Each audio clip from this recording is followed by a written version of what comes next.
Travelers on the Omnibus occasionally touches on mature subject matter with mature language. As such, the audience discretion is advised.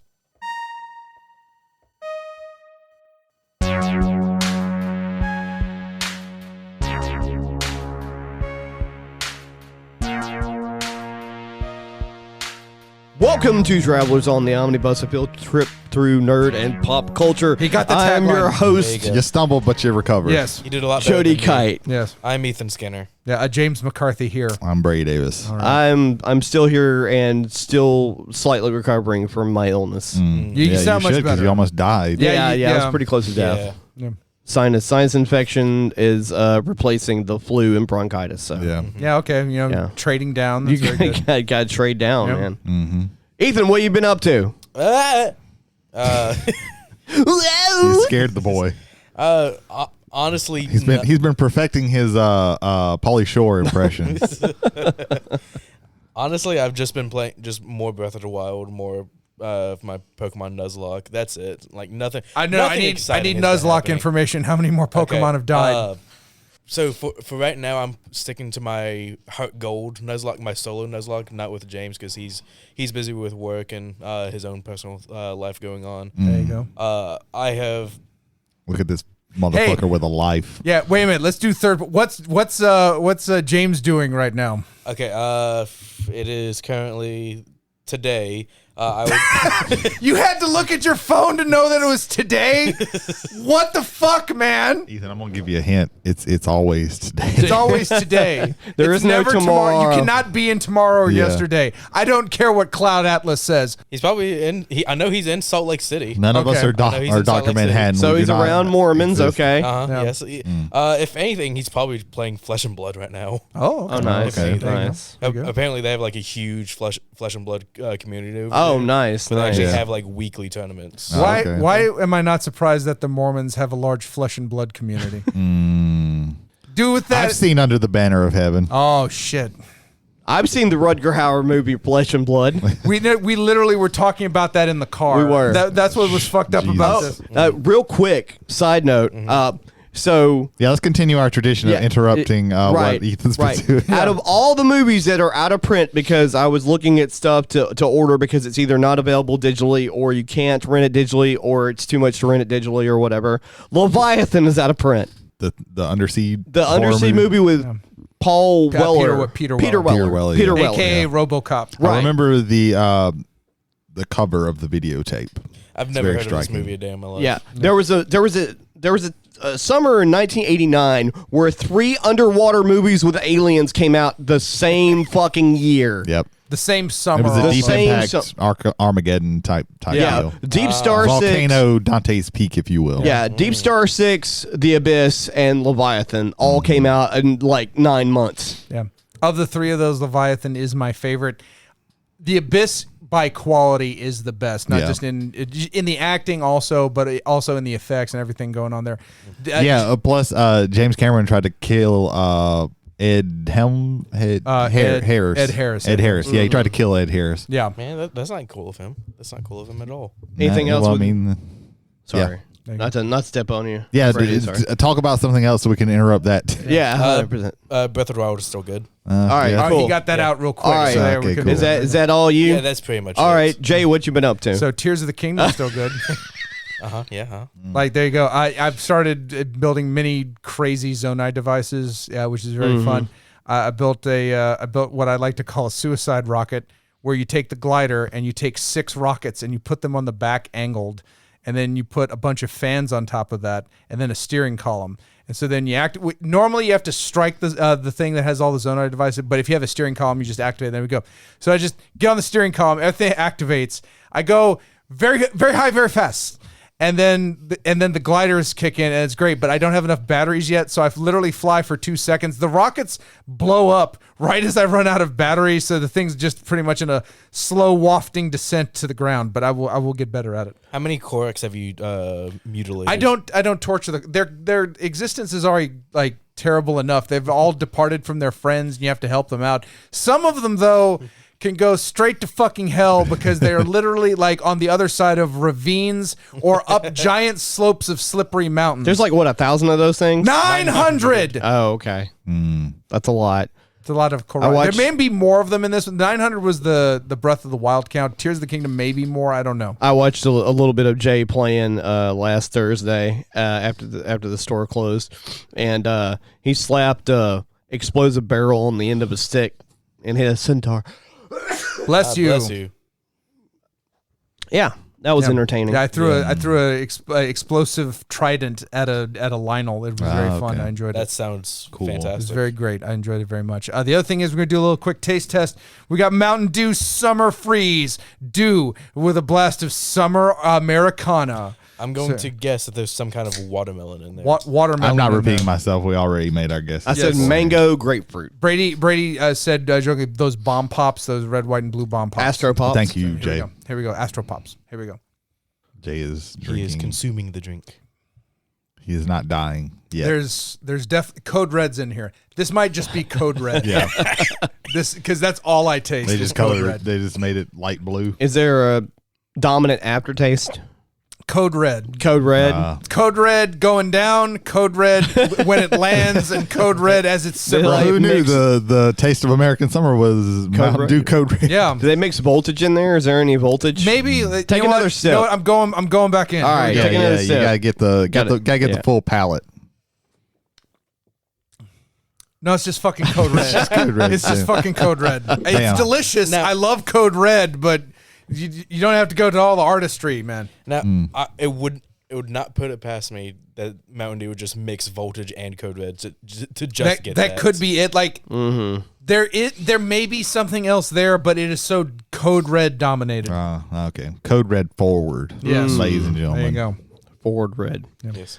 Anything else, Jay? Haribo frogs. They taste like peach. Oh, yes. okay. Peach frogs. Peach frogs. Peach I think they should have tasted more like lime. You should have been a green fruit, in my opinion. But you know, Like a I don't green usually apple like- almost. not green apple, like a lime, like a citrusy. I want a citrusy. I don't like lime gummies. It's not my favorite. Brady, what you been up to? Yeah. Okay. So, a couple of shows that that I've been watching for a while had their series finales this past week. The first one I want to talk about is the Marvelous Mrs. Maisel. It's a show on Amazon Prime. It takes place in the late 50s, mid 60s mostly, and it's about this Jewish. Is debutante the right word? I don't know. She's debutante maybe, and she gets divorced because her husband is cheating on her, and she has to go back and live with her parents, and shit's awful. And she gets drunk and stumbles into a comedy club one day, and gets on stage and is really funny and kind of gets addicted and said, "Hey, I want this to be my life." So it's about her becoming a comedian during this time. It's really, really good. Overall, it's Lenny Bruce is actually a character throughout most of the season. That's cool. The character's dad's played by Tony Shalhoub. Yes, he's phenomenal. Her dad is great. Like it's all snappy, quick dialogue. There's a lot of quippy stuff, back and forth stuff. It's really, really good. I enjoyed every season. I don't think there was any season that I thought was like lagging. It's a very, very interesting show. So if it's kind of Alex Borstein's in it. She becomes her Midge's manager, and this last season was like very, very fulfilling. Like I thought they did a really good job. But yeah, it's an interesting show if anybody seems interested in that. Yeah, pitch. I was looking into watching that at some point. It's a solid show. It's like 5 seasons, and I can't think of any of the seasons that jumped out as being like, oh, this was a bad season. So, and the other one is Barry. It's a show on HBO. Barry he's a vet from I think it was Iraq, and he's also an assassin. He goes and kills mostly bad people. And he becomes very like unfulfilled in his life and is like, I don't really want to do this. And he stumbles into this acting class, and he starts taking that. What's his name? Bill Hader. Bill Hader he plays Barry. He's excellent in the show. The guy who runs Henry Winkler. Yeah. is the he's kind of a washed up actor who runs this acting class, and he starts taking it.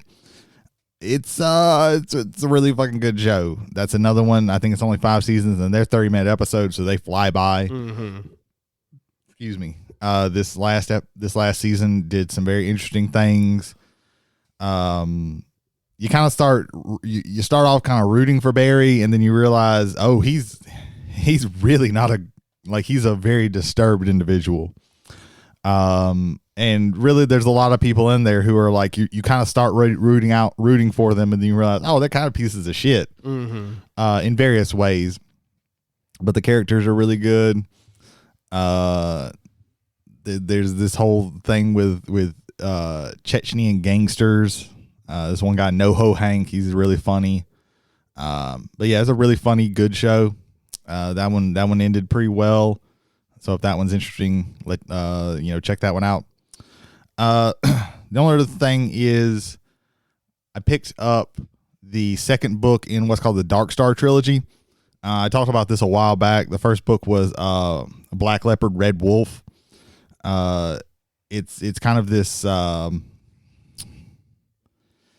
This is the second book, and it just kind of tells the same story from a different person. It tells their kind of story, but then also catches up and tells the same story that's mostly told in the first book from a different point of view. The second one's called Moon Witch, Spider King.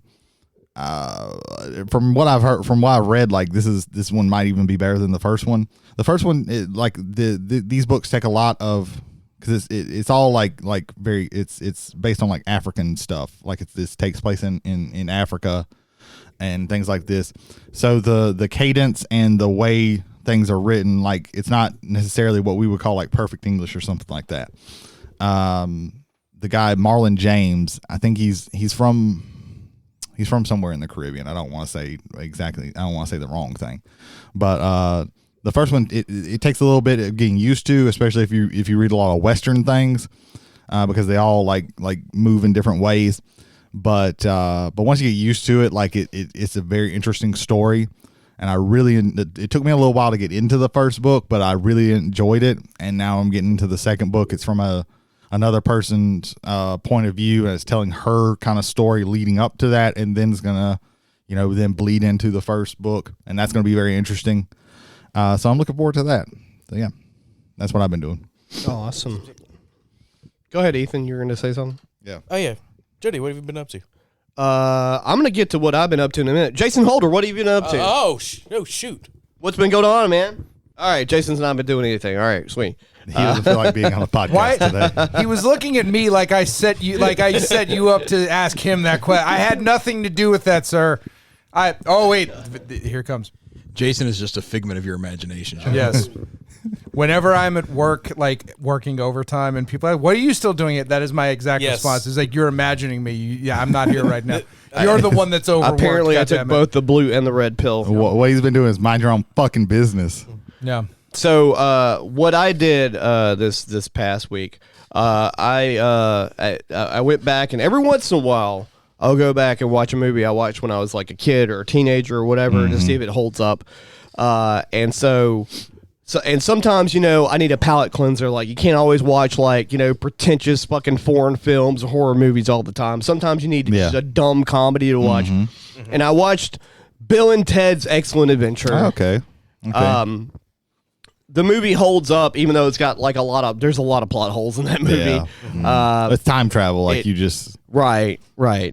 The keys sequence where they got to remember to like steal the keys even though they haven't done it yet. We have to remember to grab the keys and hide them right here. Right here when we get finished at our graduation ceremony or whatever it was. Please remember a trash can, and then the trash can falls. I think I've spoken about this scene before on the show, but there's one scene that just irritates the ever living fuck out of me. It's a scene where like Ted falls downstairs in armor and then immediately is stabbed by the medieval dudes with the swords, as they would put it. And Bill's like, "Oh my God, Ted's dead!" And then Ted's like standing in the corner. "No, I fell out of the suit of the armor when I hit the floor." Yeah. No, you didn't. No, you didn't.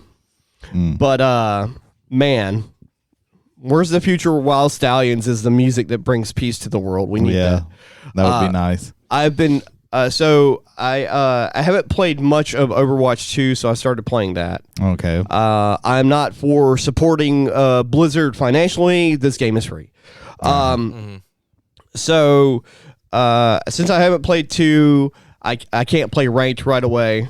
I have to play quick play in order to get to the ranked part of the game. I do kind of like that. It's a good idea.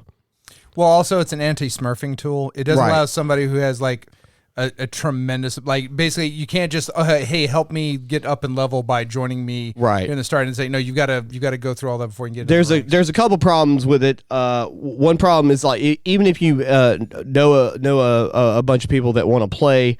If they're already in the ranked, they're not going to want to go back and play quick play because you've already done that grind. And in order to unlock some of the characters, you have to win a certain amount of games in whatever role your character that you're trying to unlock. Like, for example, there's one or two support characters. In order to unlock those, you have to play support character. You have to win 50 matches being support in quick play.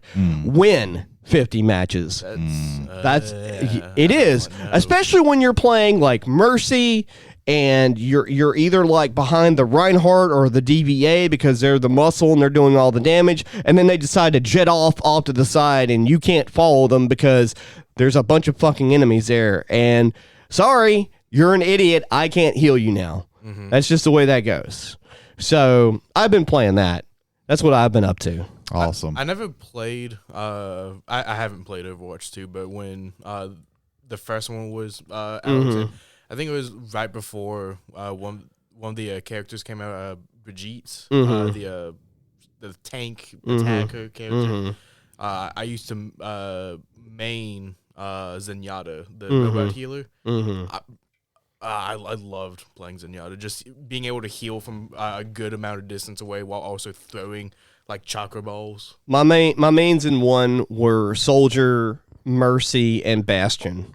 It was Zenyatta for my support, Bastion for my attack, and I want to say it was either Roadhog or Reinhardt for my attack. I couldn't figure out Roadhog. I just couldn't. I love the gimmick of hooking someone and then immediately facing towards a ledge and just watching them drop. Overwatch 2 is exactly the same as Overwatch 1 with more characters. Yeah. They haven't really added anything. I think there might be a new game mode, but I haven't unlocked it yet because I got to do all this grindy stuff in order to get to it. What I'm partially offended about with that game is that they were promising a horde mode, effectively a story mode that was effectively horde mode, and we have not seen that to complete fruition yet. And to me, that was the one selling point that made it different. Like it made it that okay, this is a sequel. Right. If you don't have that, I don't think it's worthy of being a sequel. It's an expansion pack to Overwatch. And that's one of the reasons why it's free. What was that one? Just it's not happening. Oh. Yeah. Oh, okay. So, The PvE mode of Overwatch 2 has been canceled. Yeah. So that was Holder, the PvE mode. He said that, and I think I've read that somewhere too, where the PvE mode has been canceled. I'm bowing out of the rest of the show. I'm done. Like, Jesus God. Oh, yeah. Okay. Yeah. So like, when it first started, I loved playing Overwatch. I did. I loved playing Overwatch. Yeah, I'm gonna say the majority of this for me is all the shit that we found out after the fact about what was going on at Blizzard. Of course. Well, Activision Blizzard. Let me Right. blame both corporate parents there. Right. And then, but then again, also as far as the game goes, the game gets extremely repetitive. Oh, because yeah. I think they had a very bad launch of not a whole lot of maps. Like even League of Legends, which technically really to this day only has one map. Right. The amount of characters and what you can do with those characters inside the thing is more varied to where you have it. It's a different game details wise every time. It's the same objective every time in League of Legends. For Overwatch, it felt like the same game every time, details and notwithstanding. Like it was ever the same game. It's capture point A, capture point B, and you're done. It didn't matter who they were fielding necessarily for me towards the end of it. I'd played it so much that it was like, okay, I'm done here. No, I get that 100%. But yeah, that's all I've been really up to this week. I haven't been doing a whole lot. Oh, Jody and I also watched AEW's Double or Nothing. Oh, y'all that's watched true. it together. Okay, Yeah. so quickly for a Whiskey and Wrestling West Coast, West we Coast. have Jody and Brady's review of AEW Double or Nothing. It was fine. It was all right. All right, there you go. That's it. We can be done with that now. All right. The matches that I thought were going to be like either mediocre or bad were actually pretty decent. Like the Four Pillars match was really good. Really, really good. I had a feeling they would do well.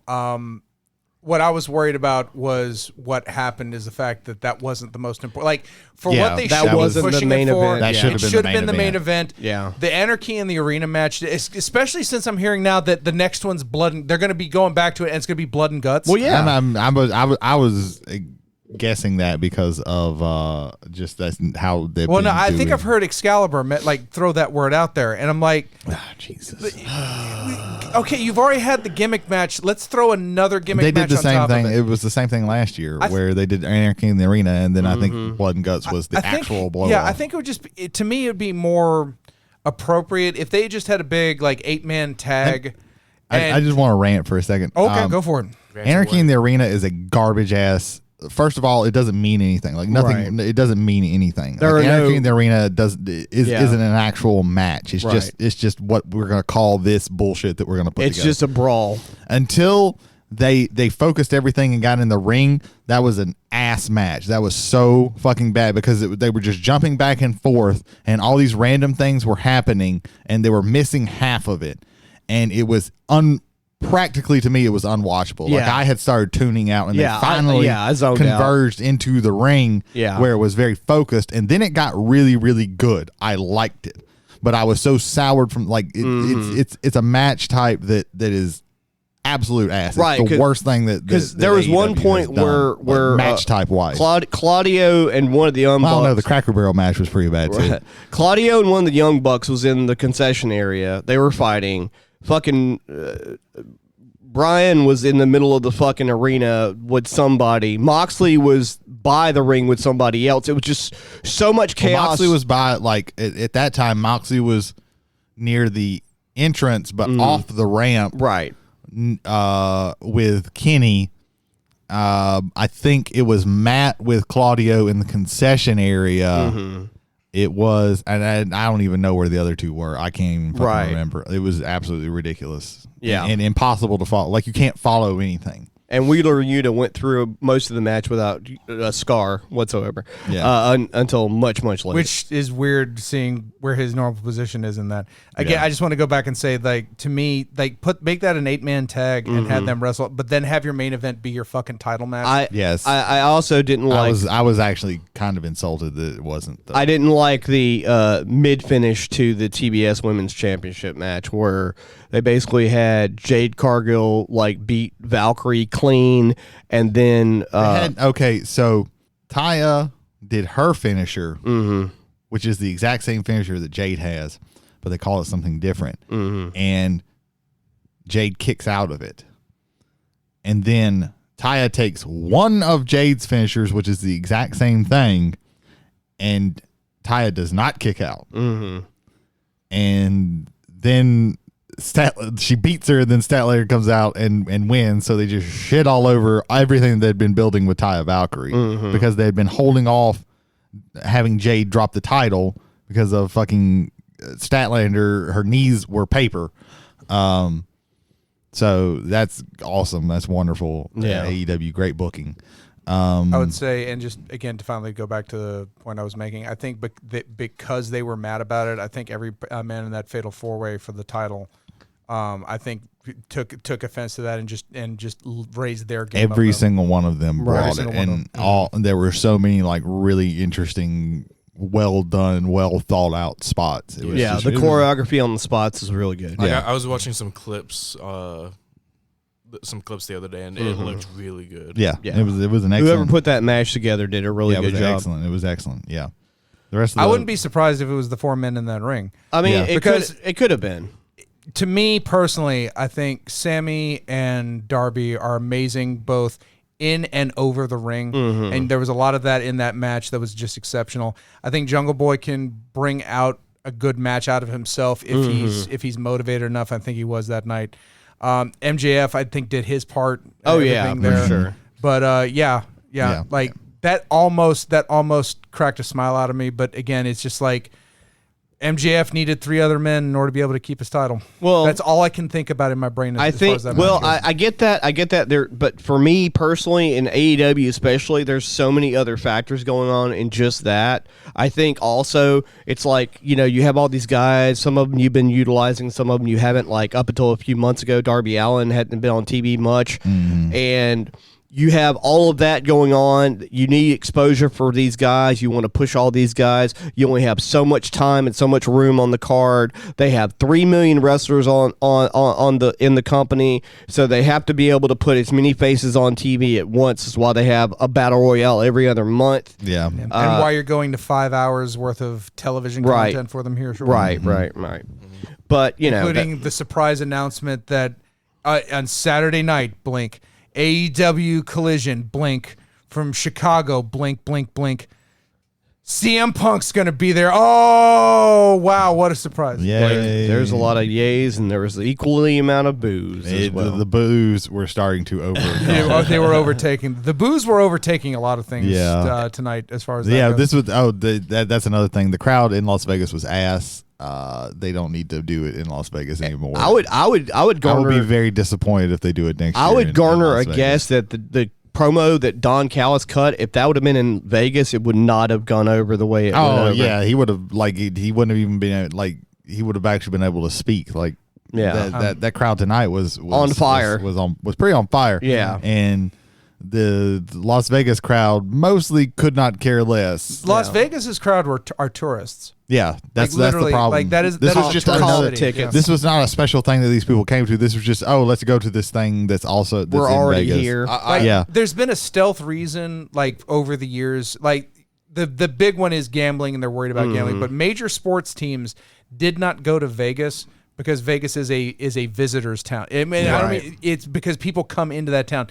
The people who work there, because literally that's literally what it literally stopped. If I can quote The Godfather 2 for a second, it was a stopover town for GIs heading to the West Coast. That's literally what Vegas started out as, and in a lot of ways it still is, except replace GIs with families just wanting to get away for a little while, or people wanting to only in Vegas. I'll tell you another quick take for somebody who may or may not remember this. So TNA, way back in the early days before they had a TV deal, they had a weekly pay-per-view for $10. That's how they got on television. $10. They had a 2-hour show. It was uncensored. It was on every Wednesday or whatever. If you wanted to watch TNA before it was Impact, that's how you watched it. After a while, when they finally got their TV deal, and they were in Orlando, right? They were at the what was the name of the place? I thought they were in Nashville at the Asylum. They might have been in Nashville when they moved to. But they did move to Orlando. When they moved to Orlando, they were in Universal Studios. The first couple of months were really bad because they hadn't had a homegrown audience yet. All they had was tourists. And when you watch those first early shows of TNA before they started getting a homegrown audience that was going to show up every week, you just got random people going to Florida.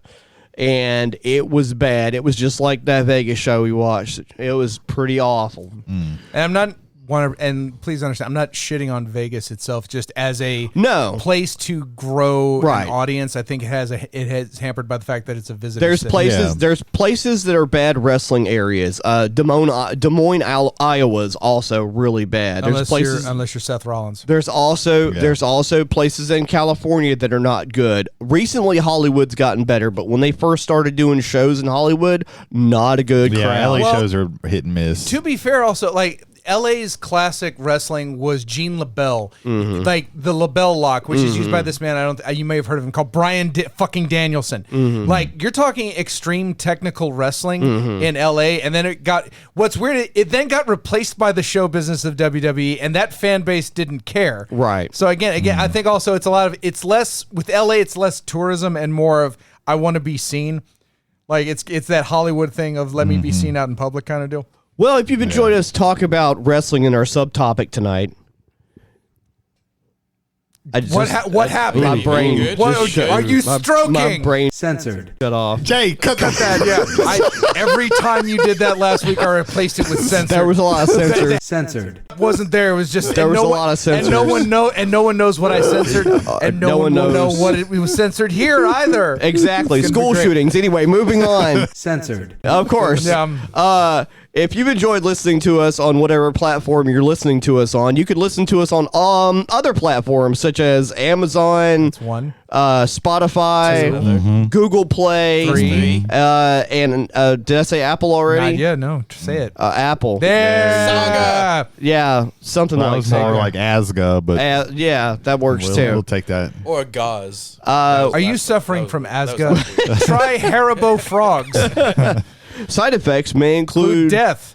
Yeah. May include death. May include- Haribo. May. I've eaten several of your Depression, Haribo suicidal peach ideation. frogs, and I've not died yet. Did you ever watch? Impotence. I watched LABC, the 5-pound bag of sugar-free Haribo gummy I'm bears. good. Nah, That's, that man eats whole cactuses. That man eats 20-year expired Ghostbusters juice drinks. Yeah. Sure. Ecto Have Cooler. at it. God damn it. Ecto Cooler mixed with Pepsi, Crystal Pepsi. Of course it is. Drink a gallon of milk that he let sit outside for 2 weeks. yeah. Yeah. For those who didn't hear that, LA Beast drank a gallon of milk. That's cool.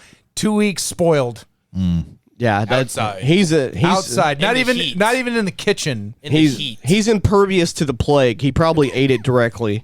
We don't have any feedback today, do we? I hope not after what we've just said. Good Lord. I've got some feedback. Gross. There we go. There's my feedback. If you'd like to send us feedback, you may do so by going to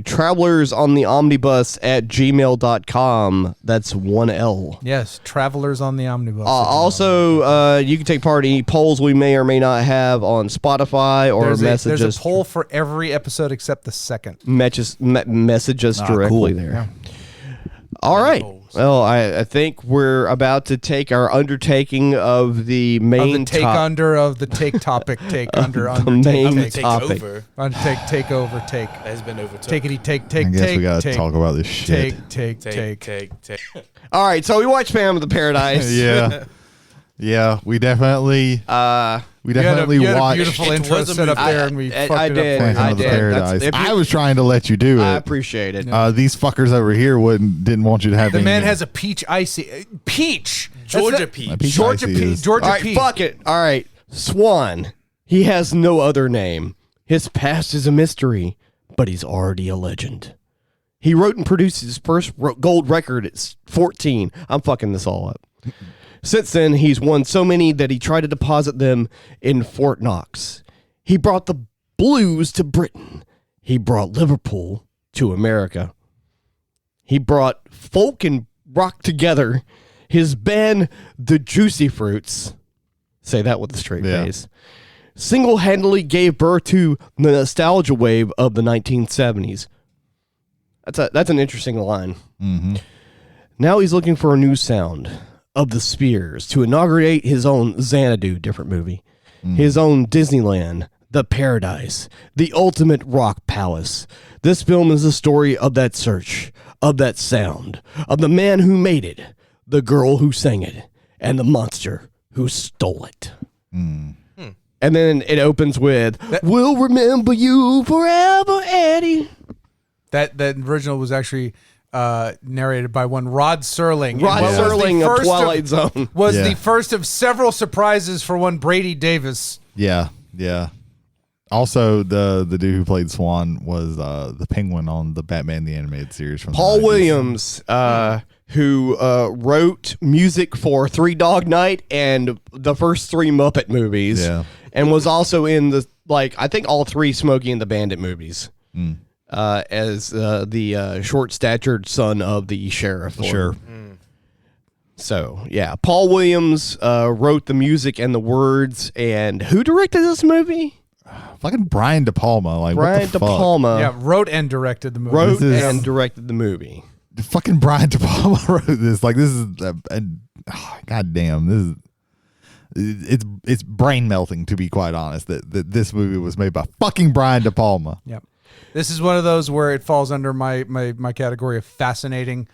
This much like Mr. Bungle, much like some other things that we did, where just like, how did this get made? What was the climate and the temperature and the geographical formations that allowed for this to coalesce into a movie? And this movie fascinated my eye. This movie was made right before the end of the Hollywood system. So a lot. 1974. So a lot of the people that were involved in it were probably attached to. I think it was MGM. I can't remember who put it out, but they were attached to the studio. So that's how a lot of things got made, because you didn't have to spend money on costumes. You had all the costumes from the studio, so that saves like half of your budget right there. Yeah, they definitely just pulled costumes They did. out of a giant real quick, closet. because we should remember this. It's 20th Century Fox. 20th Century Fox. Oh yeah, they did have the old Right, school. who also put out Rocky Horror 1 year later. 1 year later. The Rocky Horror Show exists before Phantom of the Paradise as Right. a stage show. In London. In London, yes. Then on October 31st, 74, the movie Phantom of the Paradise is released into American theaters. And then almost a year later, I think in late September of 75, you then have the Rocky Horror Picture Show. Right. Which most people probably that were involved in this production didn't even know that was a thing that existed. I have to think somebody knew something about something. Possibly. Because I wouldn't be surprised if like dePalma had watched it. dePalma may have tried to I think ultimately it's his amalgamation of a whole bunch of things, like stuff in the it's definitely forefront, an amalgamation definitely. of But a I whole think bunch there's of stuff. I things. think there's stuff at play in the background here. I do believe that for the most part, somebody had to know about the Rocky Horror Show. Well, if nothing else, Hair too, because there was Hair is also a good Hair, example of that as well. Jesus Christ Superstar, the play, not the movie yet, Yeah. but I think there were a lot of like rock and roll based musicals, at least in theater. Yeah. That had existed, so it was sort of like a progression there. Well, that and was also in production as well, because we mentioned this in the first Omnibus mixtape. Bat Out of Hell did not start out as that album. It actually started out as Jim Steinman's try to make a take on a musical opera of Peter Pan. So I think there's a lot of this kind of production that's going on both on stage and in the movies as well. And I think it starts on stage first, and then people in Hollywood saw it and say, "Oh, this is getting the kind of reaction that we're looking for." Right. Because like you said, this is the end of the old Hollywood studios where they didn't know what to fucking do. They didn't know what to do. They tried their best to make something that was semi low budget to mid budget on most of their movies to try and dig their way out of bankruptcy.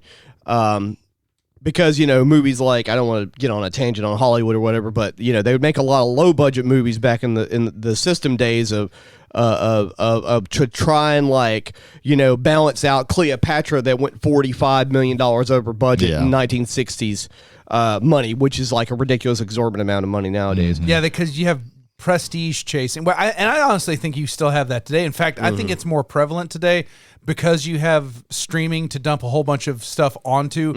You can make lower and lesser budget stuff and get it on those avenues, and then still try to bid your high budget $200 million like grand epic that tries to win Oscars at the very least. Yeah, the mid budget I think came more around after the studio system died, and things like that. So and nowadays it's you either make your movie is either for $100 million or the change that you have in your pocket. That's the two things that you get. My thoughts on how this movie got made is that dePalma and Paul Williams met somewhere for some meeting about maybe a project, and Paul Williams said, "Hey, I've got like 10 or 15 songs that aren't necessarily gauged for radio play, and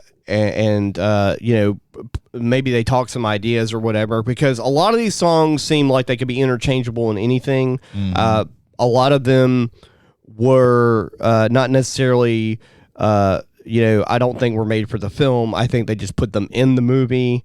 I think maybe a few of them were written for the film itself, but like the song that Jessica Harper sings in her audition doesn't seem like it really fits. As far as I would argue most of the songs don't sound like they fit with anything. yeah, like to me and we mentioned this, like the songs are kind of the low point because like to me they're not very interesting and they go on. They play the songs to their completion. In fact, maybe the movie was made in sort of like a retroactive way, and what I mean by that is, let's just say Paul Williams is talking to dePalma. He plays like his demo version of the Juicy Fruits opening song, Eddie. And they write some of the movie around the songs as well. And that would make a lot of sense because the Juicy Fruits just kind of do 18 different genres. Right. And there's Easter eggs. Like, we were talking quite a bit throughout some of this movie, so we were talking over parts that I'm very well aware of what's happening. And so Winslow Leach is our main character. And he's playing at whatever club that they have the Juicy Fruits at, and he starts playing, and Paul Williams as Swan mentions that this is the music I want to use, and his sidekick Philbin was like, this jerk, and he's like, no, not the guy, the music, because of course, Winslow Leach is singing off key and all this stuff. The song that he sings on the piano there is the same song that the girls are using to audition, like while when Winslow like breaks into Swan's castle, as he calls it. Yeah, because the the under guy goes to him and is like, hey, you wanna hey, we'll Swan's let me pay you for your interested stuff. Right. Well, give me a couple of the numbers or whatever. And yeah, he's like, give me some of that, and we'll right. We can use that kind of as an audition thing. Yeah, and Winslow's like, this is a whole opera. It's not a bunch of singles. They stole his music, and he crashes the place, and you can hear them like singing what he was singing earlier. Mm-hmm. All my dreams are gone and I can't sleep. That whole number. Mm-hmm. They do that a couple of times. There's a couple of callbacks on songs that are already been played by the Phantom. Yeah. Winslow that would become the Phantom. Mm-hmm. Anybody else want to jump in with anything? Whatever. Well, and like he meets the girl there. Yeah, he meets Jessica Harper. She's auditioning, and he gives her some tips on how to sing his songs. Yeah. Mm-hmm. Well, and what he's enamored by is the fact she picks it up so quickly. Yeah. Right. And Jessica Harper, by the way, was in the sequel.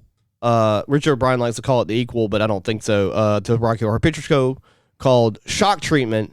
And she sings way better than Susan Sarandon, in my personal opinion. I think that's part of the reason why she was picked for it, and the other reason why Susan Sarandon just didn't want to be in the movie. Barry Bostwick and Susan Sarandon were like, no. Yeah. To the sequel, the Rocky Horror Picture Show, but Jessica Harper sings in that movie as well, Shock Treatment.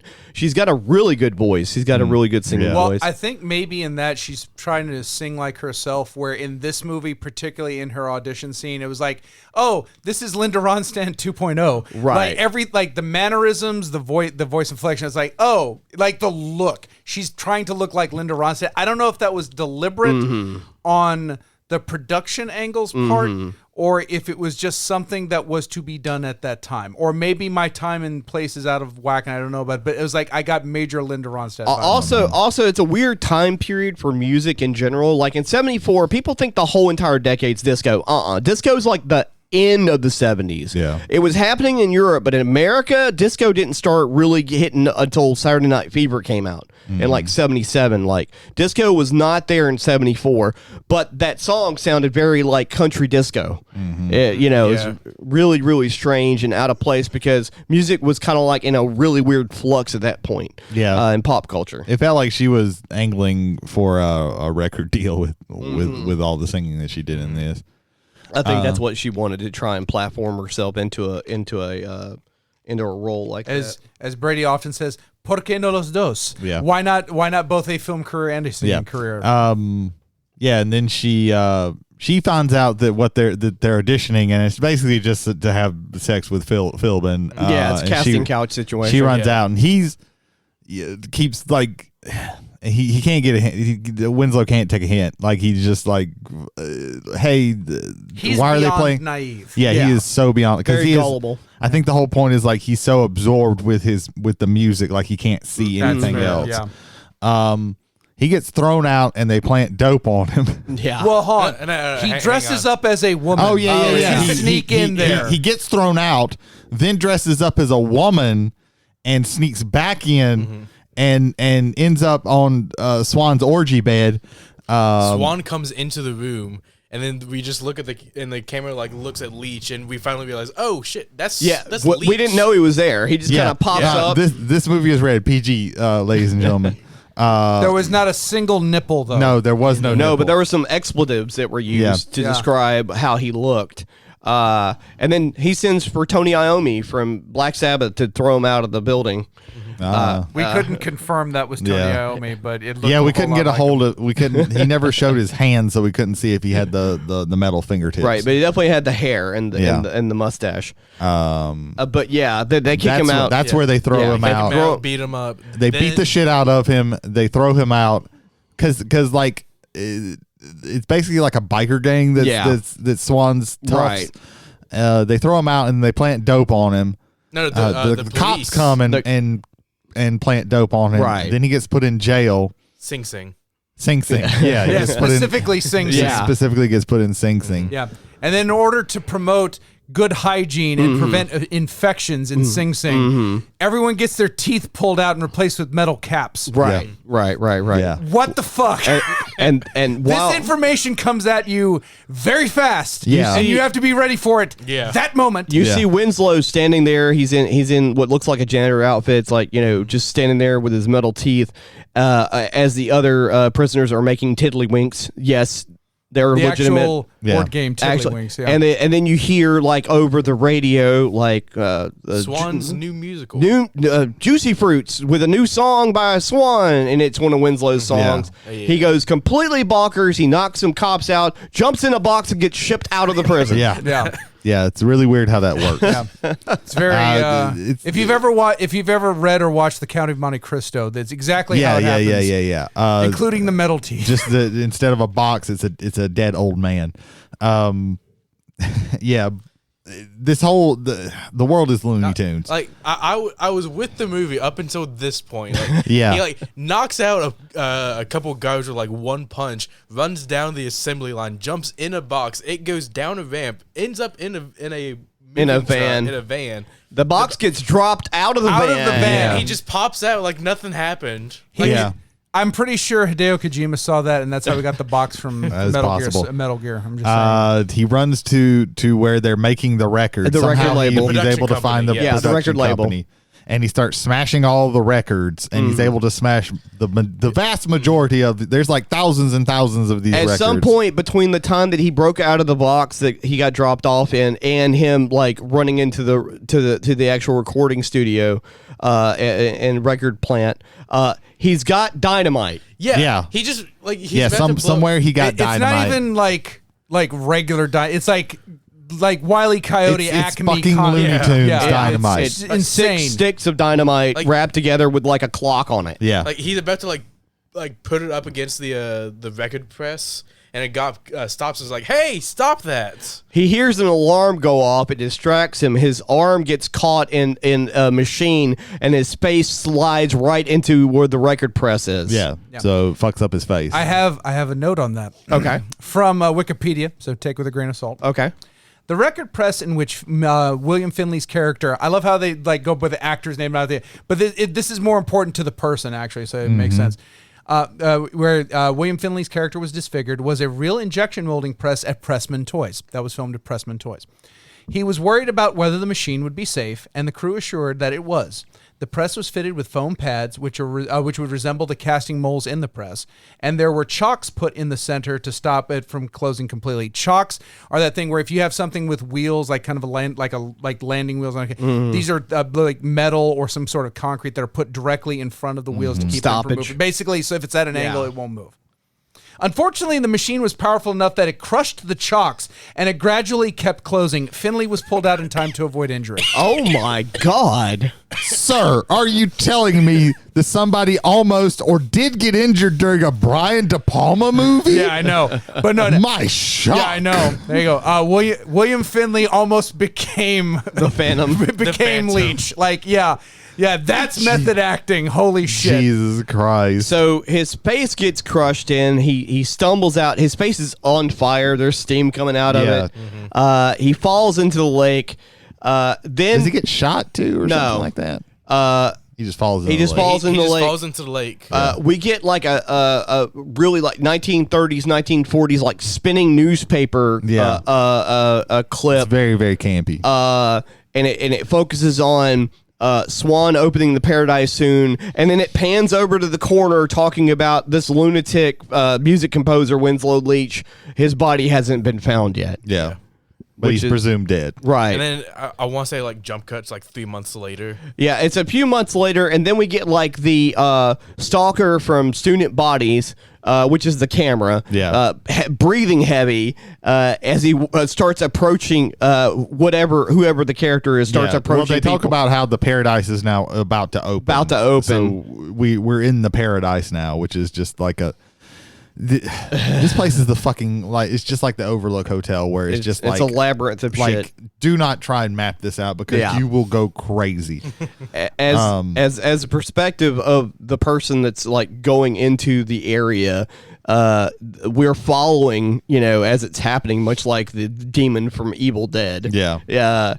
And people see something and then run off or, and then goes up some stairs and puts on a helmet. Yeah, he finds this weird ass bird looking helmet. He gets a cape too. He gets a gets. cape. Don't forget. You got to It's have a cape. cape. You gotta have a case. They let me say this production and costume design team knocked this out of the fucking park because if there is one thing that you will remember visually from this movie, yeah. it's that is one of the best Phantom like mock-ups I've ever seen. Like, It's a really good I one. mean Yeah. that with the dearest sincerity.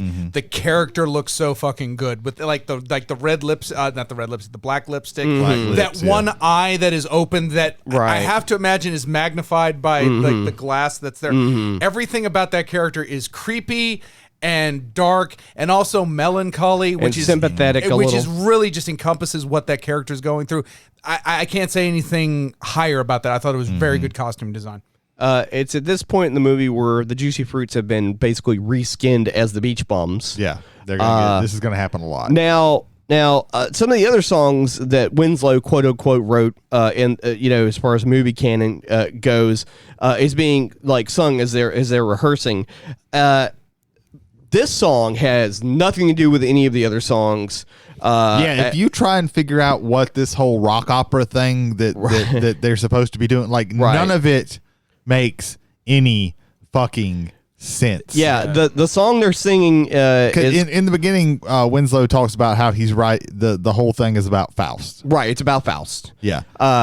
It's spoilers. It's nothing is about Faust. What the fuck is the end of this about? The music is definitely not about Faust, but the concept of everything is like very meta, because we'll get to it later. Yeah. But the Beach Boys, They're basically No, the that's Beach Boys. basically what they're. They're let me basically say, the let me Beach say Boys. this. There are points of nihilism that are brought up in this movie that I think are actually, I want to say well done, but they're good enough to where I can say, okay, I see where you're going. They take a here. lot of Okay, digs that's at good. stuff. They, especially though the digs at, okay, this act didn't work or it's not working anymore. Let's transition it into a completely different act and hope nobody the fucking Juicy notices. Fruits in the beginning when we first see them, they're basically like a 50s greaser. they're greasers. band. Yeah, Yeah, they're doo-wop Juicy Fruits. Then Right. they're the Beach Bums. Well, the 60s California sound Right. Beach Bums. Yeah, Yeah. we'll- and we'll then they're get- going to turn into something else, but we'll Right. get to that in a second. Yeah. Right.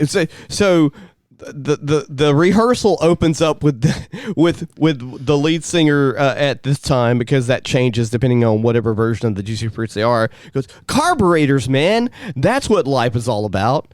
And so the song's called Upholstery, and it's about just driving around in a Woody. Sure. And having good times with your girl by your side in your station wagon. This is when we get like a dePalma split screen. Yeah. We get like a nice little split screen of the Phantom planting a bomb in a car prop off to the side, while the Beach Bums are practicing off to one side, and then we get another shot of Philbin talking to Harold, which was actually the choreographer for the movie that was part of the Beach Bums / Juicy Fruits. saying that he can't handle what's going on. There's so many Yeah. distractions, and then Philbin like shoves a bunch of pills in his mouth. Yeah. Swan is watching from a balcony. He's watching Right. the rehearsal. And we hear the clicking of the time bomb inside the car this whole time. Yes. And at the end of the song, And then we keep hearing it. And we then keep hearing this keeps it. going on. and then we cut to the Phantom, and he's looking over in the window, and then everybody gets on the back of the car because it's part of the whole routine or whatever, and then the car blows up, and nobody dies. Nobody dies. But it's implied that people died. Yeah. It's implied because, the juicy fruits are no more, however. Yeah, I thought the juicy fruits died in this. Right. And then you see there's a shot of Swan looking over and seeing the explosion, and then seeing the Phantom from a window, kind of jump out. Yeah. And this is sort of when the movie starts to take its Faustian turn. Yeah. So Swan has this hidden room behind a wall of mirrors. I apologize for interrupting. You really should make Brady describe this movie, because I think that's where the humor is going to come from this episode. I'm just saying, it should have already started that way, so we probably did. But yeah, just you at some point in this movie, and I looked over. Where did you hit exasperation? When I thought, oh, this has to be the finale. Yeah, and this has to be winding down, and then Holder's like, no, we have at least 30 more minutes to go. Yeah. And I was like, how the fuck do we have 30 more minutes to go? This movie has been going on for 8 hours. Yeah, I know. Yeah, we're in Act 5. It's Twilight of the Gods at this point. Can we get this thing over, Wagner? I'm over here shotgunning the plot, and the movie doesn't move as fast as we're talking about it. There's so much going on. There's a lot. I don't know. And nothing going on. This movie all is at the 90 same time. minutes and 800 minutes in the same, at the same time. I do not understand how they, it's batshit insane, but man. I'm going to get slightly art house here. So, Der Ring der Nibelung is Richard Wagner's German epic about the Norse, but through British, not British, through German terms. Yes. Like Odin is Wotan. Yeah. That opera is 14 and a half hours long. They have to break it up into 4 days in order for human beings to both perform it and be able to listen to it. Yeah. An actual opera house had to be constructed to Wagner's specifications so that the voices of the actors could match the opera, the opera playing it. That being said, what felt longer to you? Jay, fuck you for comparing Phantom of the Goddamn Paradise to fucking Wagner. Der Ring der Nibelunge. But which felt longer to you? Der Ring der Nibelunge or I've Phantom never of the Paradise? watched or listened to that. And you call yourself a music snob. Anyway, moving on. I don't call myself a music snob. That's Jody's bag. I'm sorry, a music swab? I'm Jody, the movie. Jody established last week, don't paint him into a corner. I'm the movie snob, motherfucker. I am both a music and movie snob. There you go. Oh, Mr. Overachiever. Yes, I am. Yeah.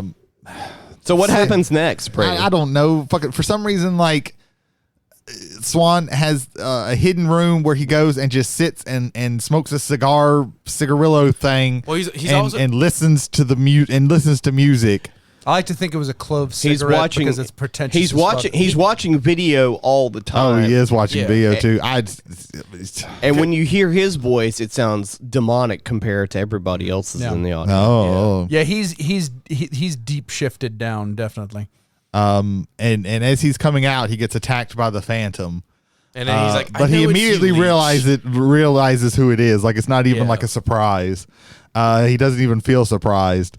And Winslow can't talk. I guess the thing that almost killed him in real life. Also fucked up his vocal cords. Crushed his voice box. But he tells him hey, I can. If you'll just sign a contract with me, I will. I can see that your thing the opera thing that you're wanting to do. I can make that a dream. Well, made he wants in your him. image. He wants him to rewrite the cantata because he lost. Yeah, that it's the cantata. Fuck yeah. With all the with all the records that were smashed at the thing. So there's a part where like he's trying to get Winslow to sign this contract, right? Yeah. And he basically quotes almost verbatim the Faustian contract.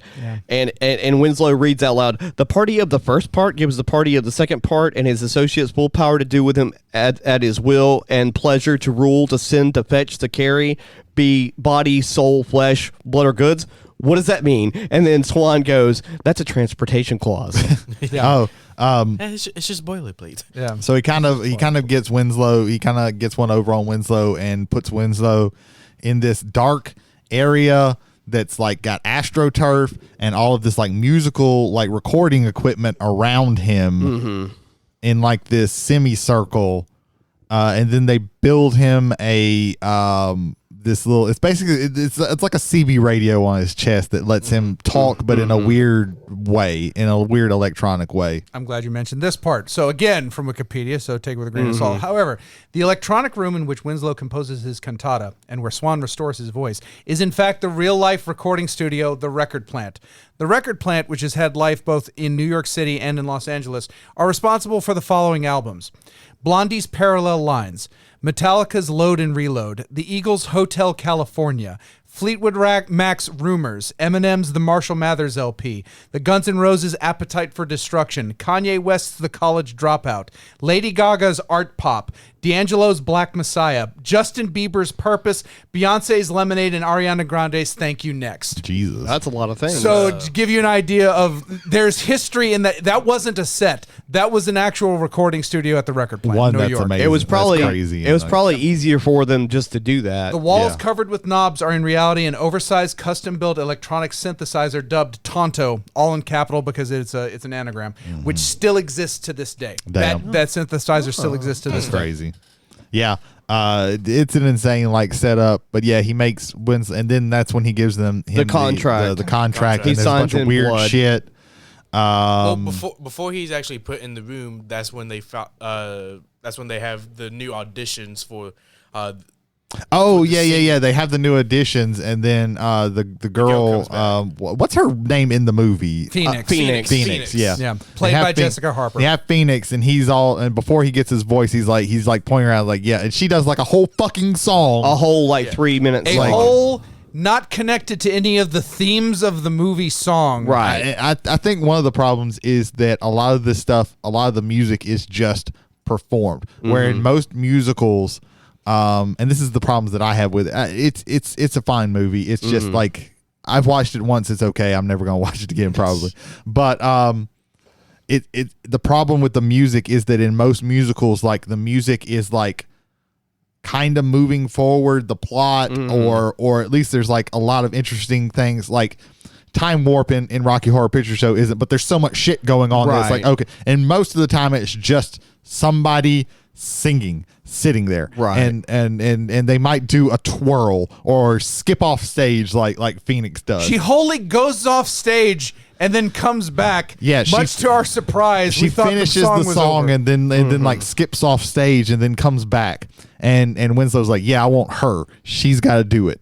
And Swan. Well, Swan no, makes the statement that he wants it, but Winslow, no, because Winslow in the. I just remember Winslow being like very adamant, like pointing her out, like, "Hey, yeah." She's about to like walk off, and Winslow just like grabs Swan's shoulder, like, Yeah. Okay. And then he gives him the contract. Right, yeah. And they both sign in blood.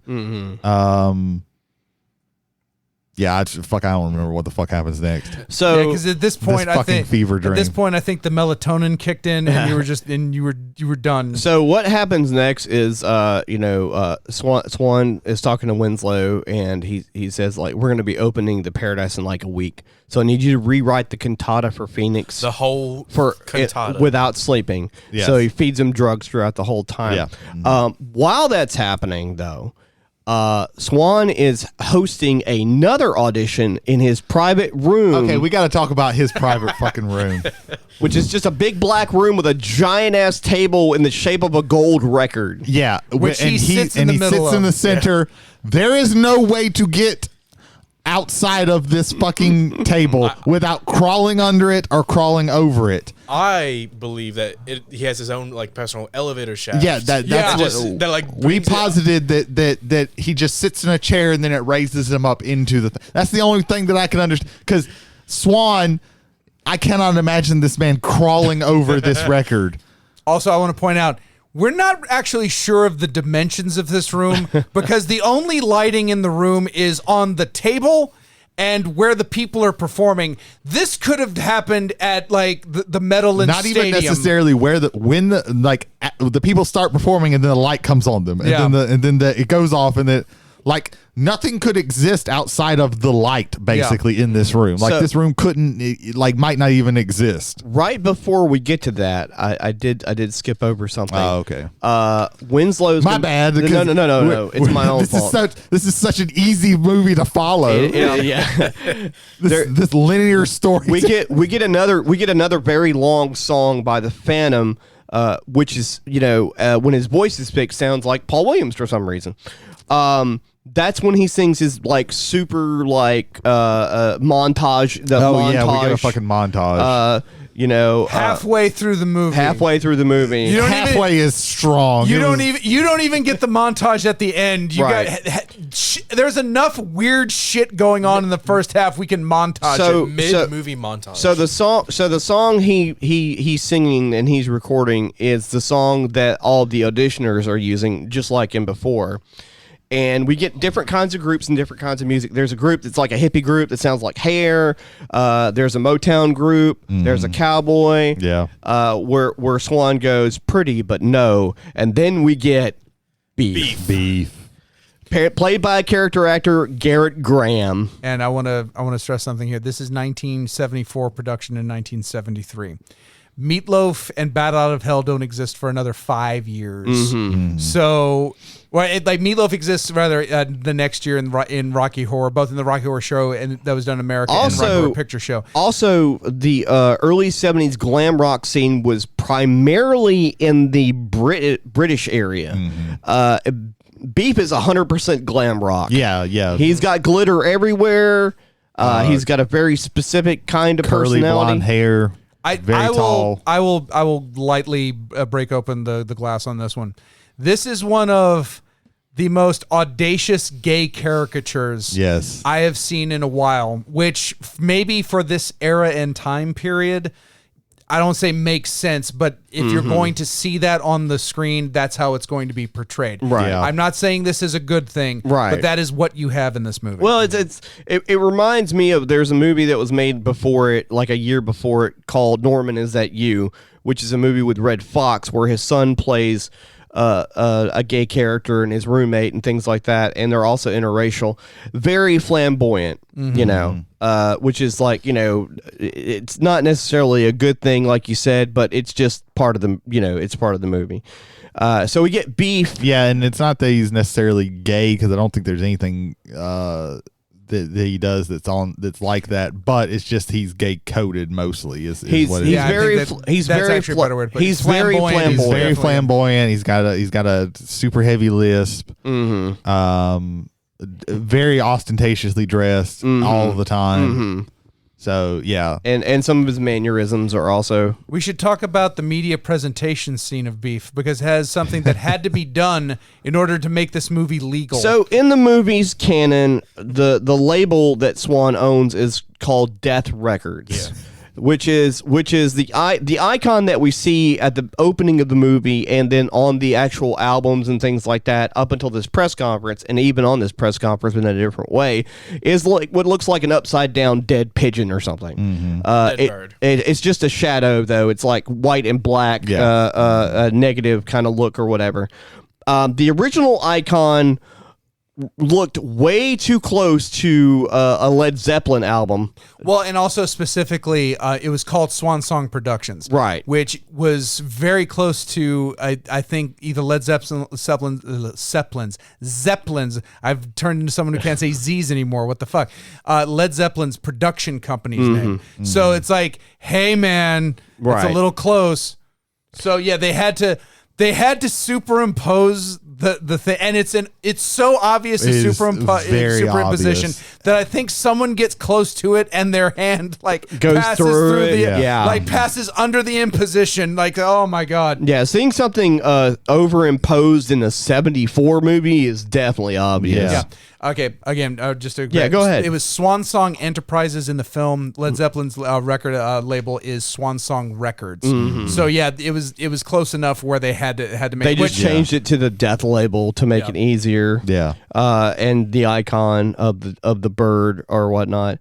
And basically, when they reveal Beef, Now, Swan this whole time has been telling Winslow that Phoenix is going to star in this. Right. And he is telling Winslow, he's telling Swan, like, she's the only person who can do this. right, and Swan's telling everybody else that she's going to be a backup singer. Yeah. Yeah. And so Beef is at this next to this airplane in this casket looking box or whatever. Yeah. And then we see the Juicy Fruits not be the Juicy Fruits, Or the Beach Bums. or the Beach Bums, or even the goth band. They're going to be here in a few minutes. Yeah. They're like glam metal. They look just like glam rockers. They have a name for them too. They say in the credits, but I Right. can't remember which one. And they open the casket door and Beef in all of his glory just growls at the camera. yeah, Which is it's something. yeah. I think it's meant to be that bad, Right. but it's Yeah, even yeah, worse. Yeah, it's pretty even worse. It's pretty bad. Yeah, the dude playing Beef understood the assignment. Yes. Right. Yeah. Oh yeah. Yeah. Like Garrett Graham did not phone in his No. his acting in that movie at all. Like he makes the rest of that movie. I want to say there's one point, like, as Leach is finishing his cantata, and they're doing a rehearsal for the grand opening of The Paradise. Like Beef makes a comment like, "Why do I have to wear heels while I'm doing this?" And then Swan just simply says, "Because that's what the play calls for you to do so." And he's like, "Okay, if anyone's got to do it, it's gonna be me." Yeah. Well, And- yeah, like he's doing it shitty. They're rehearsing it, and the Beef is also saying like, "Hey, this was made for This like was scored for a check. This is scored what he for a said. check." yeah. He's like, "I can't do this," and then Swan says something and gets He says plays to his ego. he says give it a beat, make it your own. Yeah. Yeah, he basically just tells him like none of what's here matters. Just do whatever. I don't care about the Right. material. Do you? Then the funniest joke of the movie is Beef like makes his own and is like doing like super ostentatious shit, and then he falls down. He falls face forward and can't get back up because he's of the wearing heels, platform shoes. the Yeah, heels there he's wearing, because they're like wood fucking shoes. they're or like something. clogs, but they're platform And they're clogs. like, he's like slipping all over the place, and that was actually pretty funny. That was probably the high point of the movie. I think for it. also that whole scene, because like that scene ends with Beef saying the Philbin who's in the stand. So this nixes the whole thing, I could do whatever. And Philbin goes, yeah, nobody cares about words or music or anything. Yeah. Is that so? Mm-hmm. Is that true? Smarten up, Tubbo, or something like that. He said something like that. Yeah. Then we get to like, basically the whole time Winslow's been writing, Swan's been having his goons try and start to slowly brick up the other side of the recording studio. No, the this wasn't. The one way in is being Yeah. They're bringing the bricks, but they aren't like They breaking haven't it started up breaking yet. it up yet. Right. They're just Because standing like there. They're in preparation because this like for it. weird ass place where he's like making the shit is also behind one door, which is behind another sliding door, Yeah. which is in a red hallway, and then he has armed guards there the entire time, Right. so Winslow doesn't fuck around with anything Right. else. Yeah, and then somehow, And again, it's so fucking over the top. yeah, It's so fucking over the top. yeah, and then Which it's what is intended. It's intended to be farcical. Yes. I think in part, and I think the supernatural it allows for the supernatural elements to kind of just fold in there. well, by the time that naturally. hits, you're just like, yeah, sure, whatever. Yeah. Look at that motherfucker, of course. I think I can't remember what I know. It's leading up to opening night. Yeah, it's leading up to opening night. We can just somehow Winslow like finds out that that he's been misusing, that Swan's been misusing the. Well, cantata. what happens is the last day, Swan goes into the recording studio while Winslow is passed out and takes the last piece of the music, and then the wall gets bricked up. Yeah, so Leech wakes up, finds out his pages are missing, goes to the door, tries to open up. And he opens up one of the doors. No, he screams Swan's name in the most digitally creepy way possible. Yeah, and like you said, goes to open the doors, finds out the door's bricked. Don't worry, off screen, he just batters through that shit. Yeah, he screams. They don't fucking show it. It's just boom, he just does it and kills a couple guards and fuck. And then when the scream happens, at the same time, Beep is taking a shower. I tried to blank that out of my mind. and Beep bursts out, "What was that?" So when we watched The Barbarians, there were a number of moments where we had something would happen and we would have to pause it so that we as people, as human fucking beings, could process what we just saw. And I needed a moment, and none of you motherfuckers paused that shit. I needed to fucking process because what I fucked fucking up happened. and didn't bring a battery for the couldn't pause remote. We couldn't pause it. So I would have to switch it out, and I couldn't have. There's a battery in it now, so from now on, if that problem happens, the protocols are established. Yeah. So it's like I was like, that was where like it broke for me as far as like, okay, I can go with the flow of this. This is being, it's not pandering. I can't think of the fucking word for it, but it was just so over the top, stereotypical that it went beyond funny and went to really now what the fuck. Well, also what the fuck is like Beef after that outburst gets back in the shower, and then we see like a shadowy figure on the other side of the shower curtain. It's like very psycho-like. Speaking of psycho, uses a knife to cut the shower curtain down, and then takes a plunger and puts it in Beef's mouth. Yeah. Like, Not gonna lie, the movie got me back there. Beef turns around, goes to scream, and then all of a sudden a plunger's just right in the face. mouth. Yeah. And then that's when Winslow the Phantom says, "My music is for Phoenix. Only she can sing it. Anyone who else sings it dies. Yeah. Or anyone who tries dies." Yeah. And so that's when we get like a scene after that where like Beef is dressed up like Santa Claus. He's wearing Philbin's outside like fucking around with checking show tickets. night. It's show night. Show so night. He's checking tickets. He's checking tickets, and then he sees like from from an alleyway, Beef is coming down this little side stairway outside, and Beef basically tells him like, "I'm not fucking doing this shit." And then Philbin's like, "Yeah, you are," and then Philbin talks him into it. Well, yeah, he's like Beef's like, "You could cut the car right here with a knife. Don't you know what's happening in your own house?" And Philbin's like, "Here, take this." And Beef goes, "No, that'll bring me down." You better come down, buddy. You got a show to put on. Yeah, so he talks Beef into going back up there and actually being in the show. And then the show starts. And the show starts. We get what I think is the best song of the entire the entire movie. Someone Like You. I would agree with that. And also, this is where the body count starts. Yeah. What the fuck? Yeah. This is where I was thinking, oh, this has to be like the finale. No, I was wrong. Yeah, so when we were watching it, I kept going, Tobias Forge has a lot to answer for. I have several questions for this. This is true. However, those questions were answered, again, digging deeper.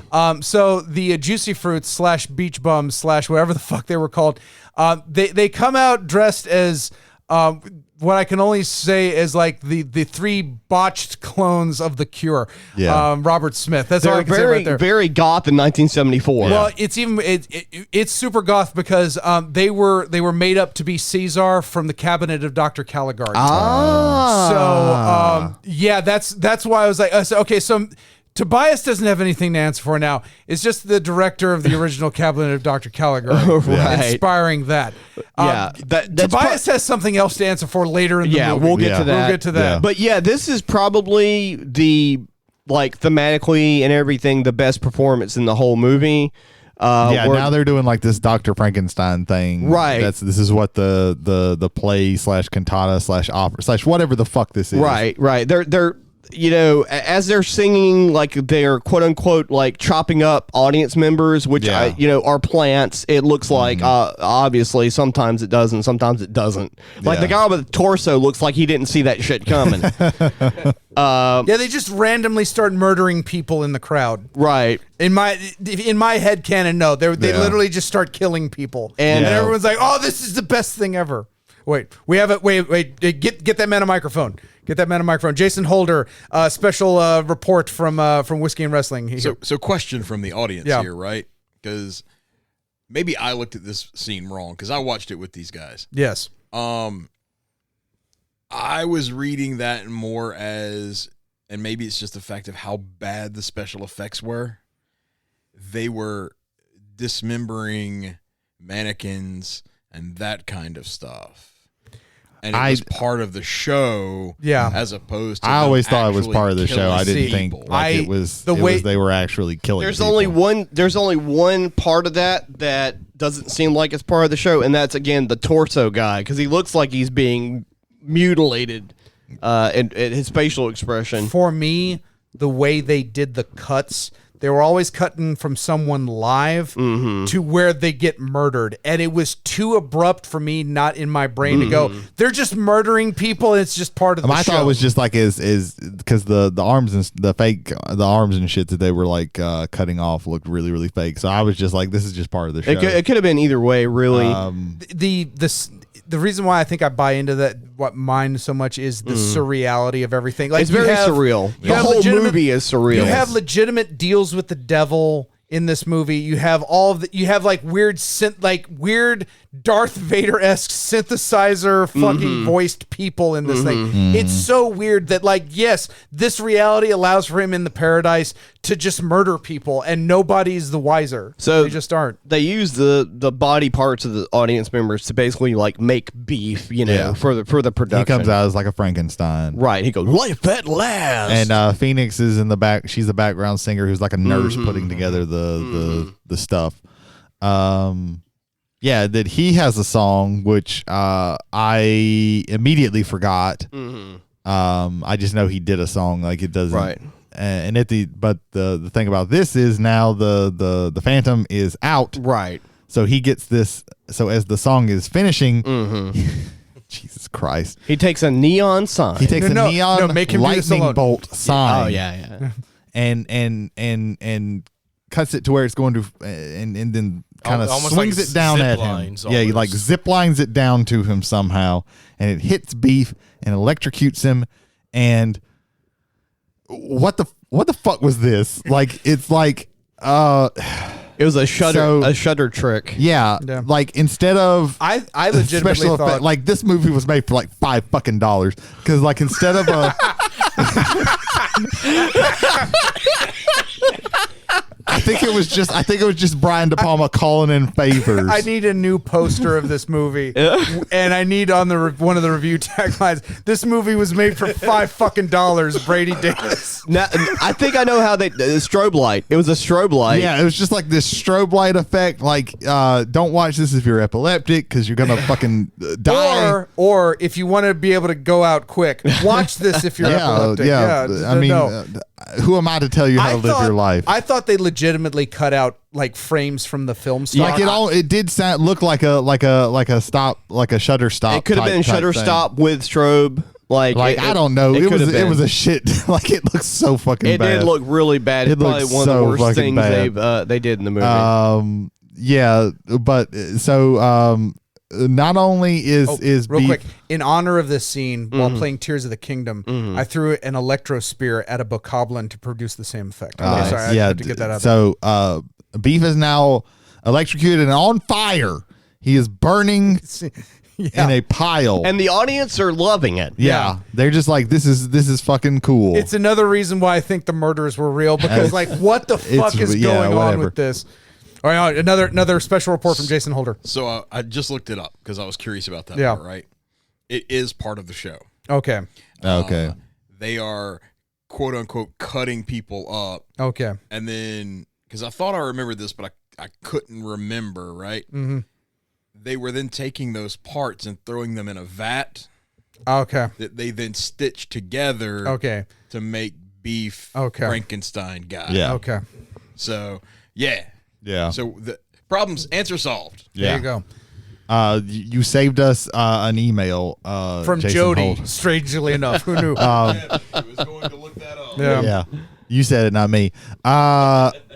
So beef is a pile of Burning ash. burning ash, and for some reason, Philbin gets a fire extinguisher and uses the fire extinguisher correctly for like 2 seconds, and he's like, "Fuck this."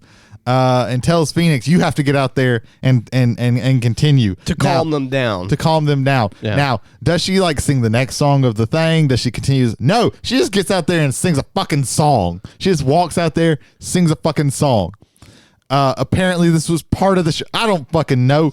If you know the fucking plot of this fucking cantata that this motherfucker writes, I'm sorry, because you have problems in your life. That is the longest roundabout to get to insulting someone. What the fuck, man? I even commented as, oh no, he's doing pull, aim, squeeze, sweep. He's doing very good, and then just And as soon as you say that, he and stops. then he just quit. He's just And like, it was fuck it, I God can't damn it. do it. I can't do it anymore. Yeah, she sings. Remember, folks, pass, pull, aim, squeeze, sweep. If you ever have to use a fire, She sings a song called "Old Souls," which is actually like the most Faustian themed songs in the whole movie. Yeah, I couldn't tell you any of the lyrics to any of these fucking songs. "Old Souls last forever." Something. I can't Sure, remember. you could be making that up. I don't know. Yeah. Excuse me, but apparently this is she's an instant hit. She is. So she's rocketed into stardom. Yeah, she's they go to a scene where she's backstage in a star dressing room situation. Oh or yeah, whatever. she has constantly said like, I just want to be a star. Yeah, like, I just want to be a Swan. star. Swan goes back there. I will do anything to be a star. Swan goes back there and he's like, well, it looks like we're not going to have to change your name. I like Phoenix. There's no description of how your life is going to be from now on. And she goes, just give me that audience. And he goes, you'll have that tomorrow night. Soon, not yet, but soon, Swan takes a hard turn and goes completely fucking insane. We'll get to that when we get to it. But he goes hard. Yeah, he was just at this point just like sprinkling of crazy. He was just a little crazy. Yeah, he was just like a parody of a corporate executive where he's a piece of shit. Right. Very And exploited. there's a weird interaction with Phoenix and Winslow where he's trying to convince her not to do the music, and the audience is insane, and that you'll never be able to appease them. Don't fall for Swan. Don't fall for Swan or whatever. Then we cut to very creepy voyeur situation. Oh yeah, they go to Swan. They go to the Phoenix Swanage. It's even takes where Swan it's to a his- double voyeur situation. Right. Really. God, yeah, the layers So on this Swan, shit. so Swan, in we'll explain why later, has cameras all over the Swanage. He records everything all of the time.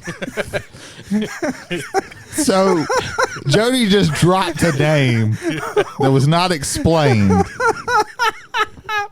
I'm not going to fuck it. I'm not either. I just What, the Swanage? The Swanage. Swanage, That's what he called his castle. Yeah, I know. Yeah. I know. We It's didn't. We just dropped that. Yeah. We had never told anybody that. Yeah. So Phoenix and Swan and are on the orgy bed. Yep, they're making out. And it's above this skylight, and They're high school making out. That's the weird part about it. It's raining. Winslow's she up doesn't there. want to make out with Paul Williams. You could tell. Yeah. She was like, yeah, I don't really want to. Paul Williams is an unusual looking motherfucker. We love you, Paul. It took us 56 minutes in this part Yeah, to finally get around has- to this. It's like he Paul has- Williams is an ugly motherfucker. One guy in here has horrific looking makeup on the entire time and is wearing a mask, and then Paul Williams out creeps him. No, you hit the nail on the head there, sir. Paul Williams is filming him in Phoenix while also filming Winslow on the roof. Winslow's looking in, and Yep. he's really sad because his Muse.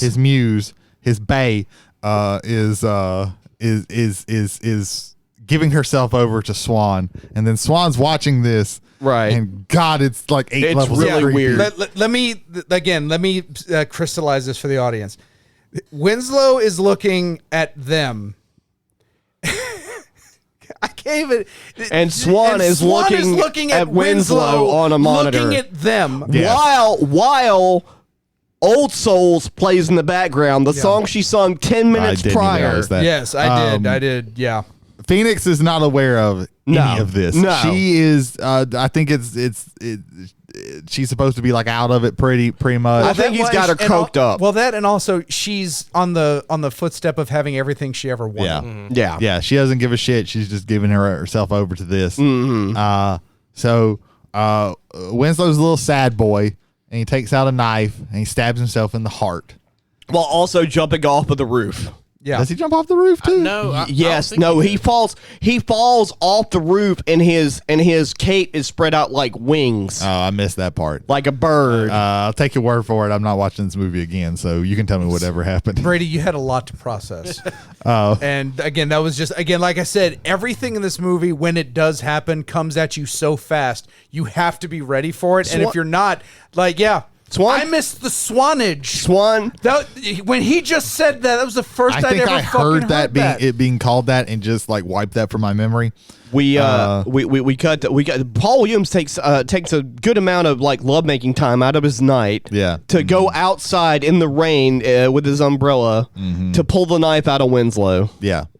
Just Winslow for is him not to say, dead. Like, that will not do. And Yeah. just pulls it Oh, out. now Winslow, we can't have this. Yeah, and he basically tells him like, you can't die because you're under contract with me. I'm under contract with somebody even And higher than you. you can't die unless I die. Yeah, and I'm not dying because of the contract that I'm under. So, Yeah. this is you're just in perpetuity. You find out that Swan is under contract because Winslow takes the knife and shoves it into his chest. And he goes, "I'm under contract to Winslow." Yeah, so now with processing all this other bullshit, now you got a layer of fantastical bullshit on top of this other bullshit. It's just like a bullshit lasagna. Well, you could say. Well, let me because untangle. It has many layers. Let me Yes. untangle the web of bullshit for a second. Yeah. So the meta of the movie is that Winslow Leach, the character, is writing a cantata about Faust, where he signs a Faustian contract with someone who is both Faust and Mephistopheles himself as well. And we'll get to the other part of of Swan's character. There's layers, but it's not that deep. Well, it's not that deep, but that's the concept of the movie. Yeah. It's not the best, but that's the concept of the movie. And then after that, my brain just shut right the fuck off. Yeah, he tells Phoenix, Swan tells Phoenix like, hey, you're gonna really be the big star in night 2. Okay, in night 2, that's when everything. So this is a 2-night cantata. We've said cantata so fucking much. We have. Fucking, Winslow then finds the secret room. Yes. Where all of the contracts are. Just in the 24 hours before Phoenix has become entirely like drugged out husk Pop star. Yeah. in one night. Right. This is important because Winslow finds Swan's tape. Yeah. He has to fucking this is the little shit that like makes this movie Reel to They reel? have to do the reel. He has to put the reel in, and they have to Yeah. do the whole entire process. Right. And he watches the reel, and I don't fucking We see a young Swan in heavy air quotes Right. young. we have a young Swan. He has shorter hair. right. In a bathtub. Mm-hmm. No shirt. I didn't want to see this man with no shirt on. But here it is. Right. You didn't want shirtless Paul Williams? No, I didn't want shirtless Paul Williams. Swan's lamenting to himself about how he doesn't want to get old. Yeah. Yeah. And so in the mirror, we see a He said he's representation. recording this In because a mirror, you see Paul Williams. Yeah. he said, I'm recording this because I'm going to kill myself because I don't want to get old. Yeah. And then his reflection starts talking independent of him and is telling him, I can make it to where he basically says like I don't remember all the flowery bullshit that he says, but it's basically like I can make you immortal. I can make you immortal. We're gonna do a picture of Dorian Gray shit where did he say a picture or was it something else? He said you have to watch this film every day. And I will grow old that's in what he's your fucking doing. Okay. Yeah, I'll grow old in your place. Okay, that's what he's doing in the thing. In the image. But But I it's missed that part. still Dorian Gray. It's as Dorian fuck. Gray it's and fucking, Faust. It's the fucking picture of Dorian Gray. Right. So and this whole time like Winslow is like maniacally like looking at it and like his facial expressions are absolutely insane. The When he's scene goes reacting on to this. quite a while. Yes, it goes on for fucking ever, and somehow he gets it starts another video where he sees that I think he sees himself too signing. He sees that. He sees, but you also hear Swan's voice in that, which sounds very demonic. Yeah. And then you see him get Phoenix to sign the contract. So while Phoenix is like passed out on a couch, Right. He tells her. He has her sign a contract, and then the big thing that they talk about is till death do you part. Right. Now I don't understand why her dying was a very important thing. Right. But what the fuck ever. Well, no, it's because can you imagine all the ratings and the Well, that's the sensation? assassination. Oh yeah, We haven't sorry, gotten my to that bad. part yet. My bad. Yeah. So the second night is just going to be a wedding scene between Swan and Phoenix.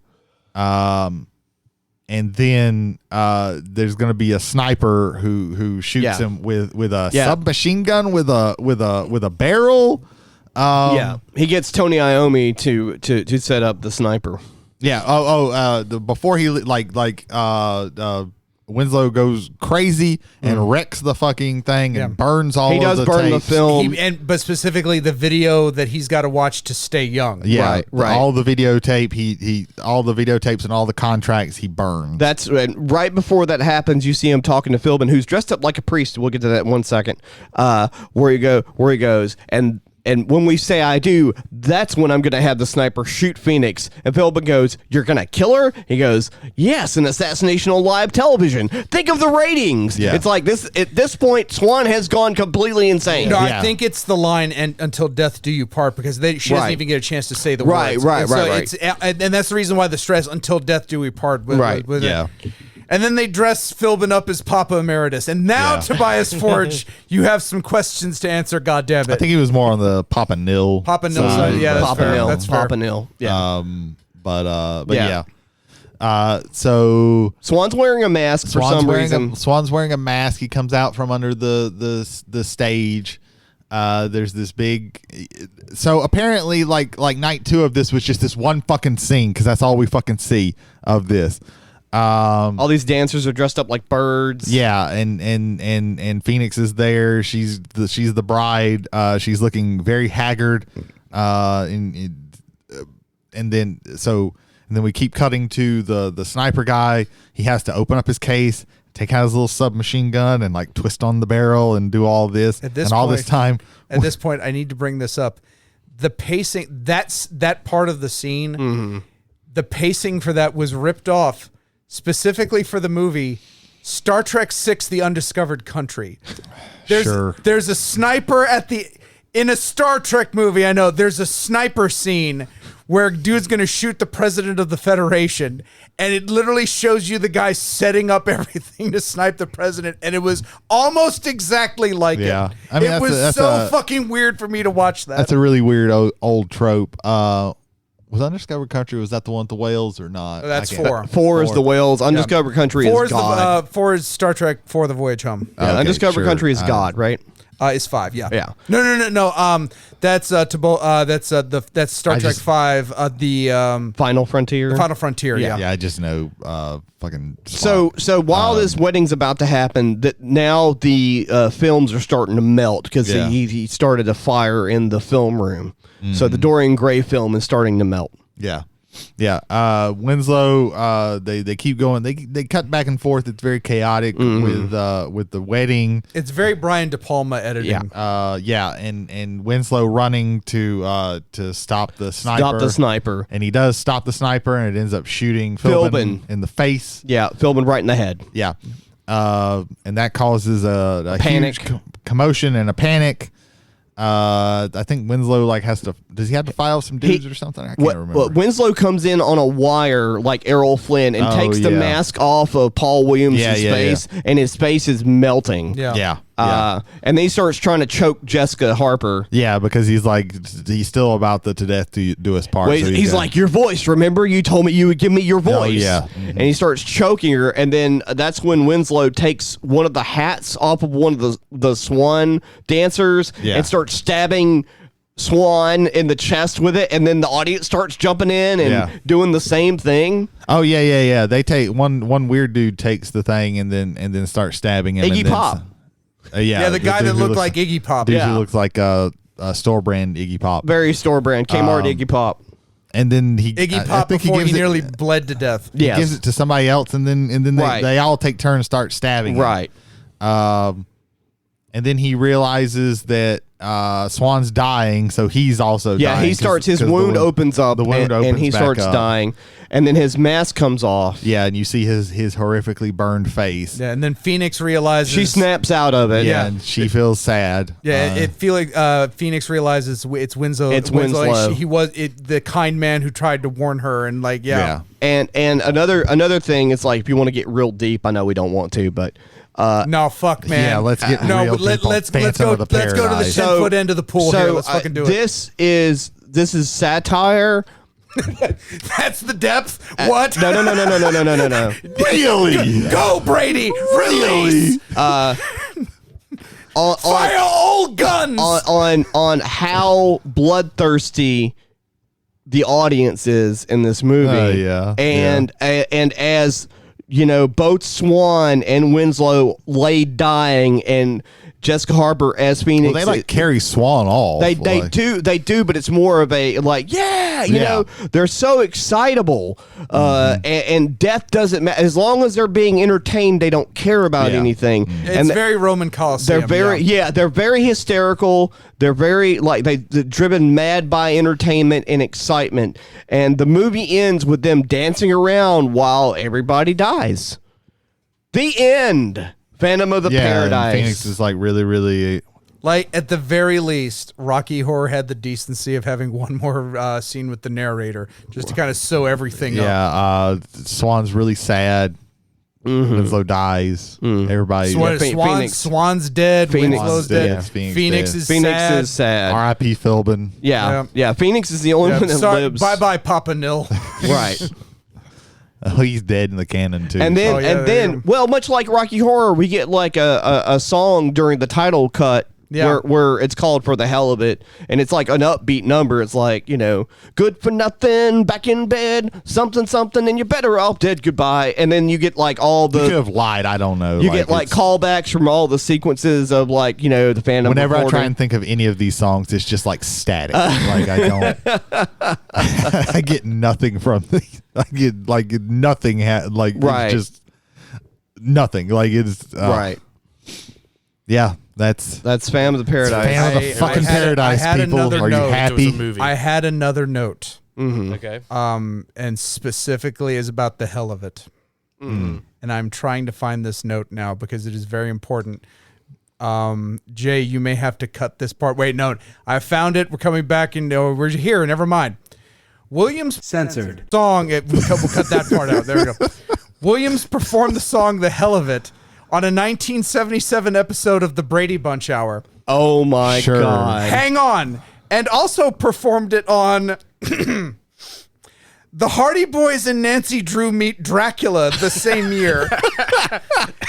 I'm going to have a stroke. What the fuck was the 70s? What the Paul fuck Williams. was the 70s? I'm going to have a stroke now. Paul Williams would reuse music in anything he could. Right. Like all the songs he did on the yeah, Muppet because he Show. got money for it. Like, Someone gave him money. Oh yeah.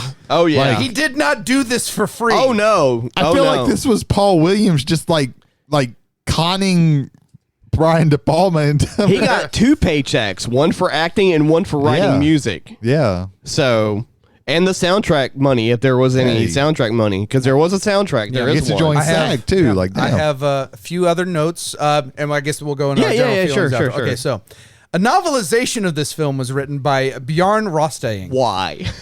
Wait. What cursed tome is that? Hang on. This is going to get even more impossible. Apparently, based on an early draft of the screenplay, the novel excludes all of the supernatural angle of the film. Why would you do that? How? Forget why. How? How do you get rid of the devil? How do you get rid How of do the- you do that? The It Faustian does that contract. by ending when I thought it was gonna fucking end. I'd probably like that shit better. The film's okay, so Jack Fisk was the film's production designer. Okay. Okay. He employed his then girlfriend, now wife, as the film's set dresser. That woman's name was Sissy Spacek. Oh. Sissy Okay. Spacek was the set dresser for Phantom of the fucking Paradise. Oh, She later would star in dePalma's Carrie in 1976. That means Phantom of the Paradise is responsible for the career of Sissy Spacek, an Academy Award-winning actress. Do you see why I find this fascinating? wait. She was like 18 in Carrie. So that means she was like 16 on this fucking set. Then girlfriend, now wife. Yep. The 70s. Do with that information as you will. That's the 70s for you.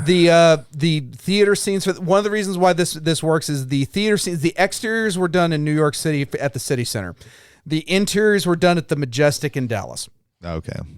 Yeah. And so I want everyone to consider this. That means those extras were mostly from Dallas. Yeah. What the fuck did they give them Dallas to be able was to weird Dallas during- was weird in the 70s. This is for J.R. Ewing shit. Yeah. Well, I mean, So, yeah. that's the. So that's my few little extra notes that because just like Jody's very good at this. Art that fascinates me as to how and why it was produced, especially on this end. Like, I think it was like the deal was like $2 million that Fox bought. Like, the movie was produced independently, but Fox bought the distribution rights for $2 million and a cut of the profits. Gotcha. So, not like you said, it's probably closer to the $5 you stated than may say the millions of dollars, but it still got made. Somebody saw this and like, well, fuck it, let's do it. And I think again, a lot of it has to do with this. This is the end of old Hollywood and the studios trying to figure out what the fuck. Or actually, I would even put it. This isn't the end. This is right after the end, before the like Jaws. I think is what brings major studios back as far as big money, big production, big money and big production off of smaller ideas. I think that's when it came out of the lull. Right. This is like right at the start of the dip where it's like Phantom of the Opera, but it's for the 70s. Okay, let's do it. Let's take these old ideas and kind of throw them out there. And you know, the sad to say that most of the people that were in this movie, if they went on to do anything else, pretty much were mostly stuck in the 70s. Except Sissy Spacek. Yeah. Like William I think Finley. that Brian DePalma guy had a pretty decent career. Well, I'm talking about the actors He had specifically. a pretty good one, yeah. I'm talking about the actors specifically. Jessica Harper would have go on. Her biggest role would be that of Suspiria. She was in Suspiria. She was again a couple years later in Shock Treatment. Then she was mainly in a TV episode of this and so forth and so on. I was telling Jay earlier, she's in one scene in the Bill Murray movie Scrooged. Oh, okay. In the scene where he has the Ghost of Christmas Future, where he's showing Bill Murray what would happen to his love interest if he wasn't there, Jessica Harper is sitting there at the table with her. And that's the only thing that she does. And then, like Jay reminded me earlier, that she was in one scene in the remake, or I should say, the remake of Suspiria. I would say the reimagining. The reimagining of Suspiria. Because it definitely goes in a different direction, but it still is respectful for the original. William, no, she's the wife of the old man. Oh, okay. Yeah. William Finley was in a couple of movies in the 70s. I cannot remember any of them. The guy who played Philbin wasn't, I don't think, in anything else. Yeah. Paul Williams, of course, would go on to keep writing music for pop charts. Yeah. And most importantly, the Penguin in Batman the Animated Series. Also equally the music from the Muppets. From the Penguin from the Muppet movies, the early Muppet movies. Did he write Rainbow Connection? I think he did. You know what that means? We could have had Rainbow Connection in this movie, and that would have been very fucking surreal. That would have been extremely surreal. I don't want to say for sure. Someone else can look that up while I'm chatting here. But he did write. He wrote quite a lot of songs from the Muppets through the years. But his career pretty much petered off in the 80s as well. So kind of stuck in that time period. I think it was just Jim Henson who wrote that one. Oh, okay. Jim Henson wrote that song. Okay. Let me just say, I enjoyed this. I legitimately enjoyed this movie. I again, this is one of those. It's like, how did and why did this get made? Right. I think. Oh wait, here we go. Paul Williams. Okay, so Paul Williams wrote the Muppet. Helped wrote the Muppet movie. Mm-hmm. So thank you, Paul Williams. I appreciate that. So there we go. Again, this movie asked me why and how it got built, but otherwise, like, it's enjoyable. Mm-hmm. You have to have an attention span that can kind of be knocked in the head very rapidly, and then you settle back down, and then knocked in the head rapidly and kind of settle down again. But I for what it is, I enjoyed this movie. I could watch this again just to kind of see just maybe little things that I may have missed, because I kind of like to piece this little bit together. It's not a masterpiece by any extent, but it is an early work by a director who would go on to be extremely influential in the movie in movies. You have a man who would eventually be very influential in children's media, which if you look at this, like, how, but okay, this way it is. And again, it's neat to know that Jessica Harper didn't just do Suspiria, that she had some other things that she was doing. Oh, wait, Jason's got something. This is something that I just read, and I feel you'll need to know. All right, here we go. Here comes the microphone. Brady. Yes. This movie received an Oscar nomination. What the fuck? For what? The score.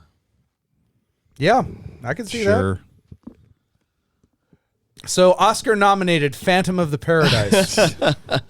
Also, the movie is like, it's a weird time capsule, because even though it's definitely embedded in the 70s in a lot of ways, it's also timeless in other ways. Like, I mean... Wait a minute. I think you need to justify that to Brady because his brain's coming to pieces. He is literally... I think I just heard his brain explode. I saw 3 hairs fall off his brow. This is not good. Like, the message is kind of timeless, but like everything that is wrapped into is very 70s. Like, this is such a fucking 70s movie. I think this is a 70s focused retelling of a timeless story. I think that's the way I would look at it, because this is mostly Phantom. The Faust stuff is almost superficial, except for the signing of the contract. The Dorian Gray shit is literally shoehorned in. Right. It is literally they had to find some way to kill Swan. Right. And so they did it by doing a English 101 interpretation of Dorian Gray. Like I said, there's parts. Like I said, I enjoyed this film. This film was fun. I would stop at calling it good. Right. I think it was well intentioned. I think the people that were working on this brought an energy to it. Again, Garrett Graham did more with that part than I initially thought he would, especially with the ones he was like, what was that? Like, where I thought it was just like there was more to it than that. but I stopped short of calling this good. Fun, absolutely. Yeah. I enjoyed like the visuals, everything about That's that. the way I look at it. It's a fun movie. I can't say it's a good movie. Well, I can see where you're coming from there, and there's some songs I've listened to the soundtrack a couple times, and there's some songs that actually like as standalone songs are not bad songs. As far as like watching a movie and having to go through because they go through these songs in their entirety. There is never any point in this movie where someone starts doing a song and it ends at any point except for how it naturally ends. And we talk about 3 and 4 minute songs, and they sometimes feel like they go on for a long time. Yeah. So, it was fine. It was fun to watch with a bunch of people. I would have absolutely hated this movie watching it alone. I would also say this. Yeah, like this is a friends movie. You watch this with friends. Yeah, you definitely want to watch it with a group of people. Yeah, if I would have watched this alone, I would not even have. a group of people. Yeah. Watch it with friends. Watch it with a a group of group friends. that you have commonality with. Right. Because I think if you let's do a movie night and and like you have 25 random people. Oh, no. You might start a fight. Well, I think what would in that situation we make them more the barbarians. I think in that regard, there would have been more talking over the movie because there were lulls where we were talking, which is fine. Yeah. Which is understandable. Yeah, like I said, there's a lot about this movie that really drags. Yeah. It felt like it was way longer than it actually was. I looked at the back of the box and I was like, oh, this is 90 minutes. I could do 90 minutes, and then 3 hours later, it felt like.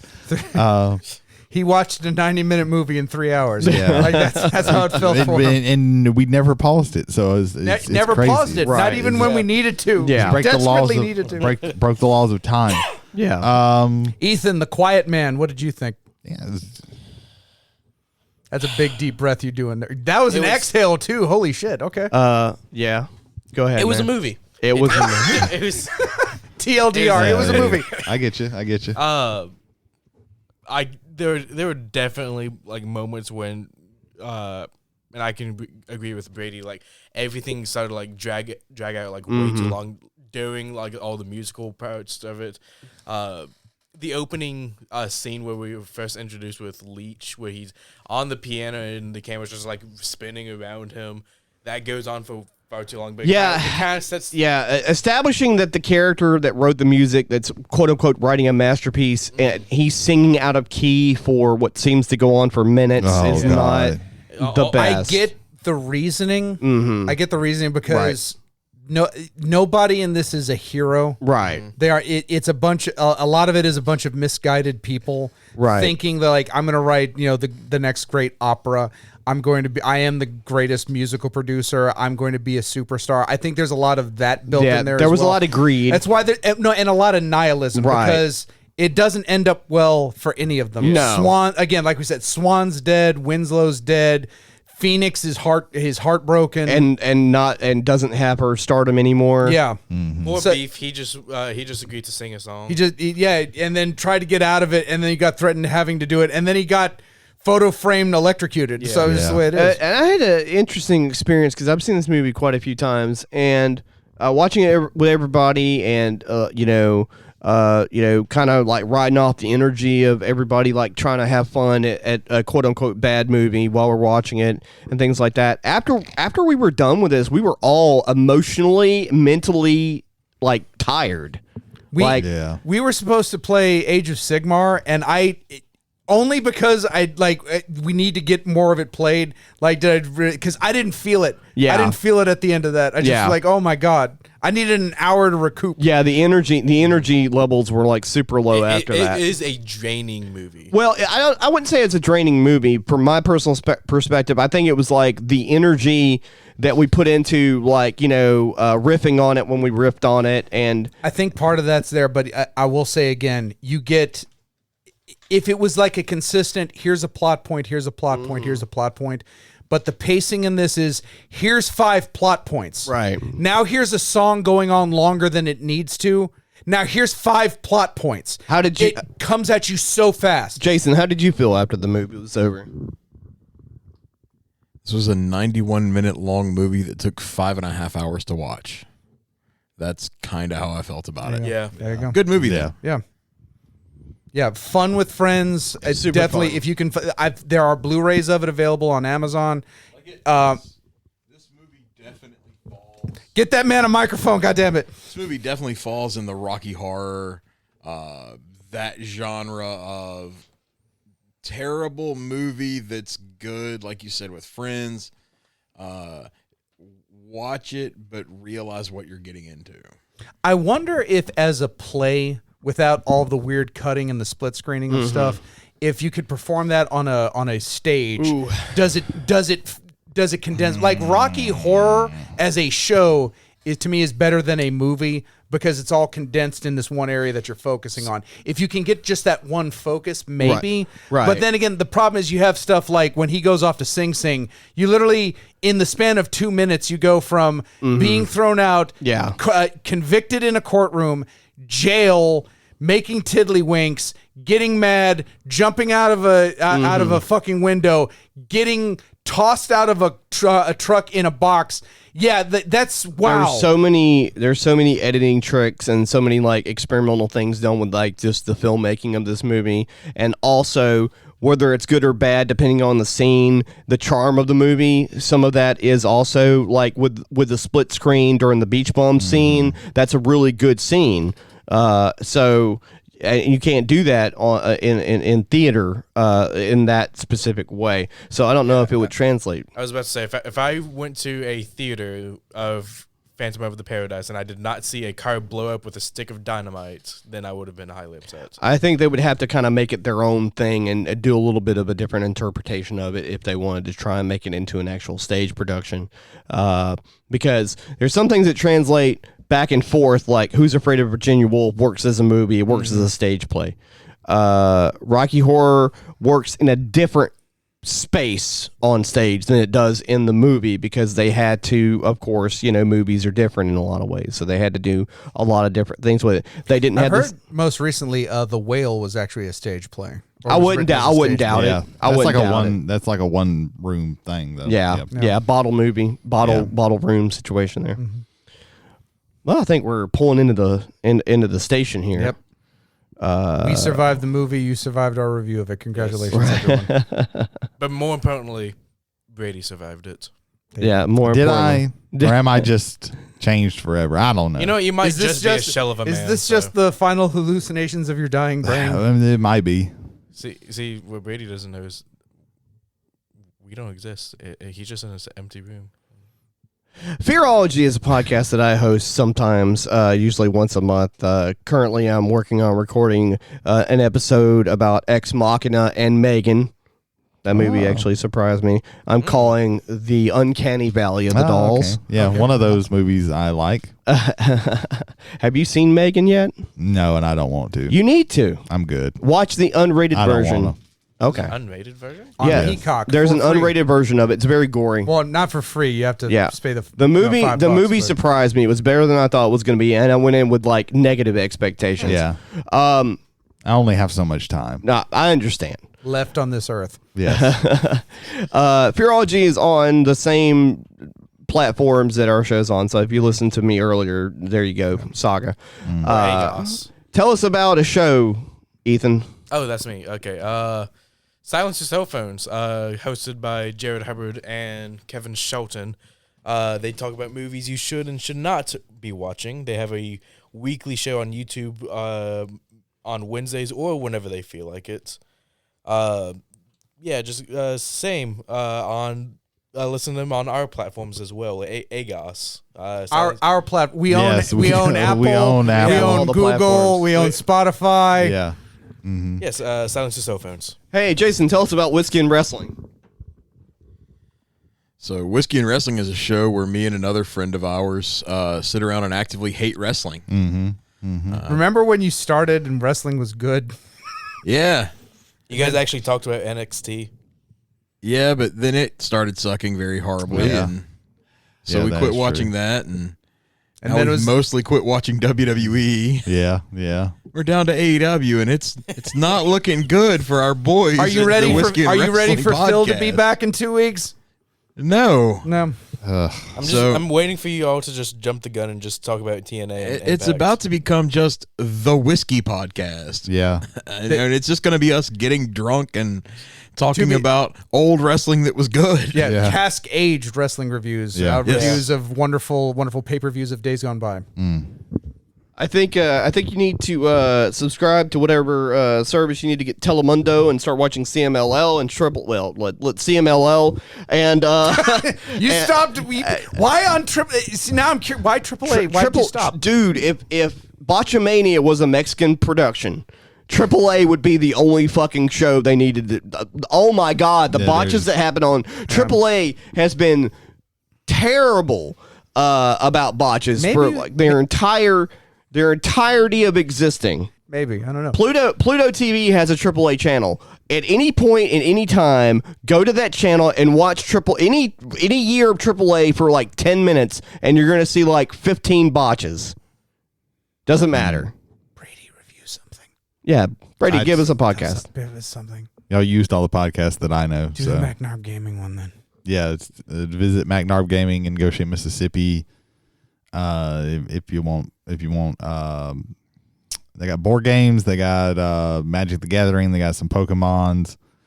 They got RPG supplies. If you want to come play RPGs, they do that on Wednesdays. Every card sleeve known to man. Yeah, they have. If you got a card, they got a sleeve for it. That's a fucking guarantee, and you can. Bring in a movie poster. They might have something for it. The God Emperor, Cameron Spanier, you can tell him, like, hey, we told them, we were told that you have the sleeve for this. Yeah. So give us a sleeve for it. Yeah. Demand it. Yeah.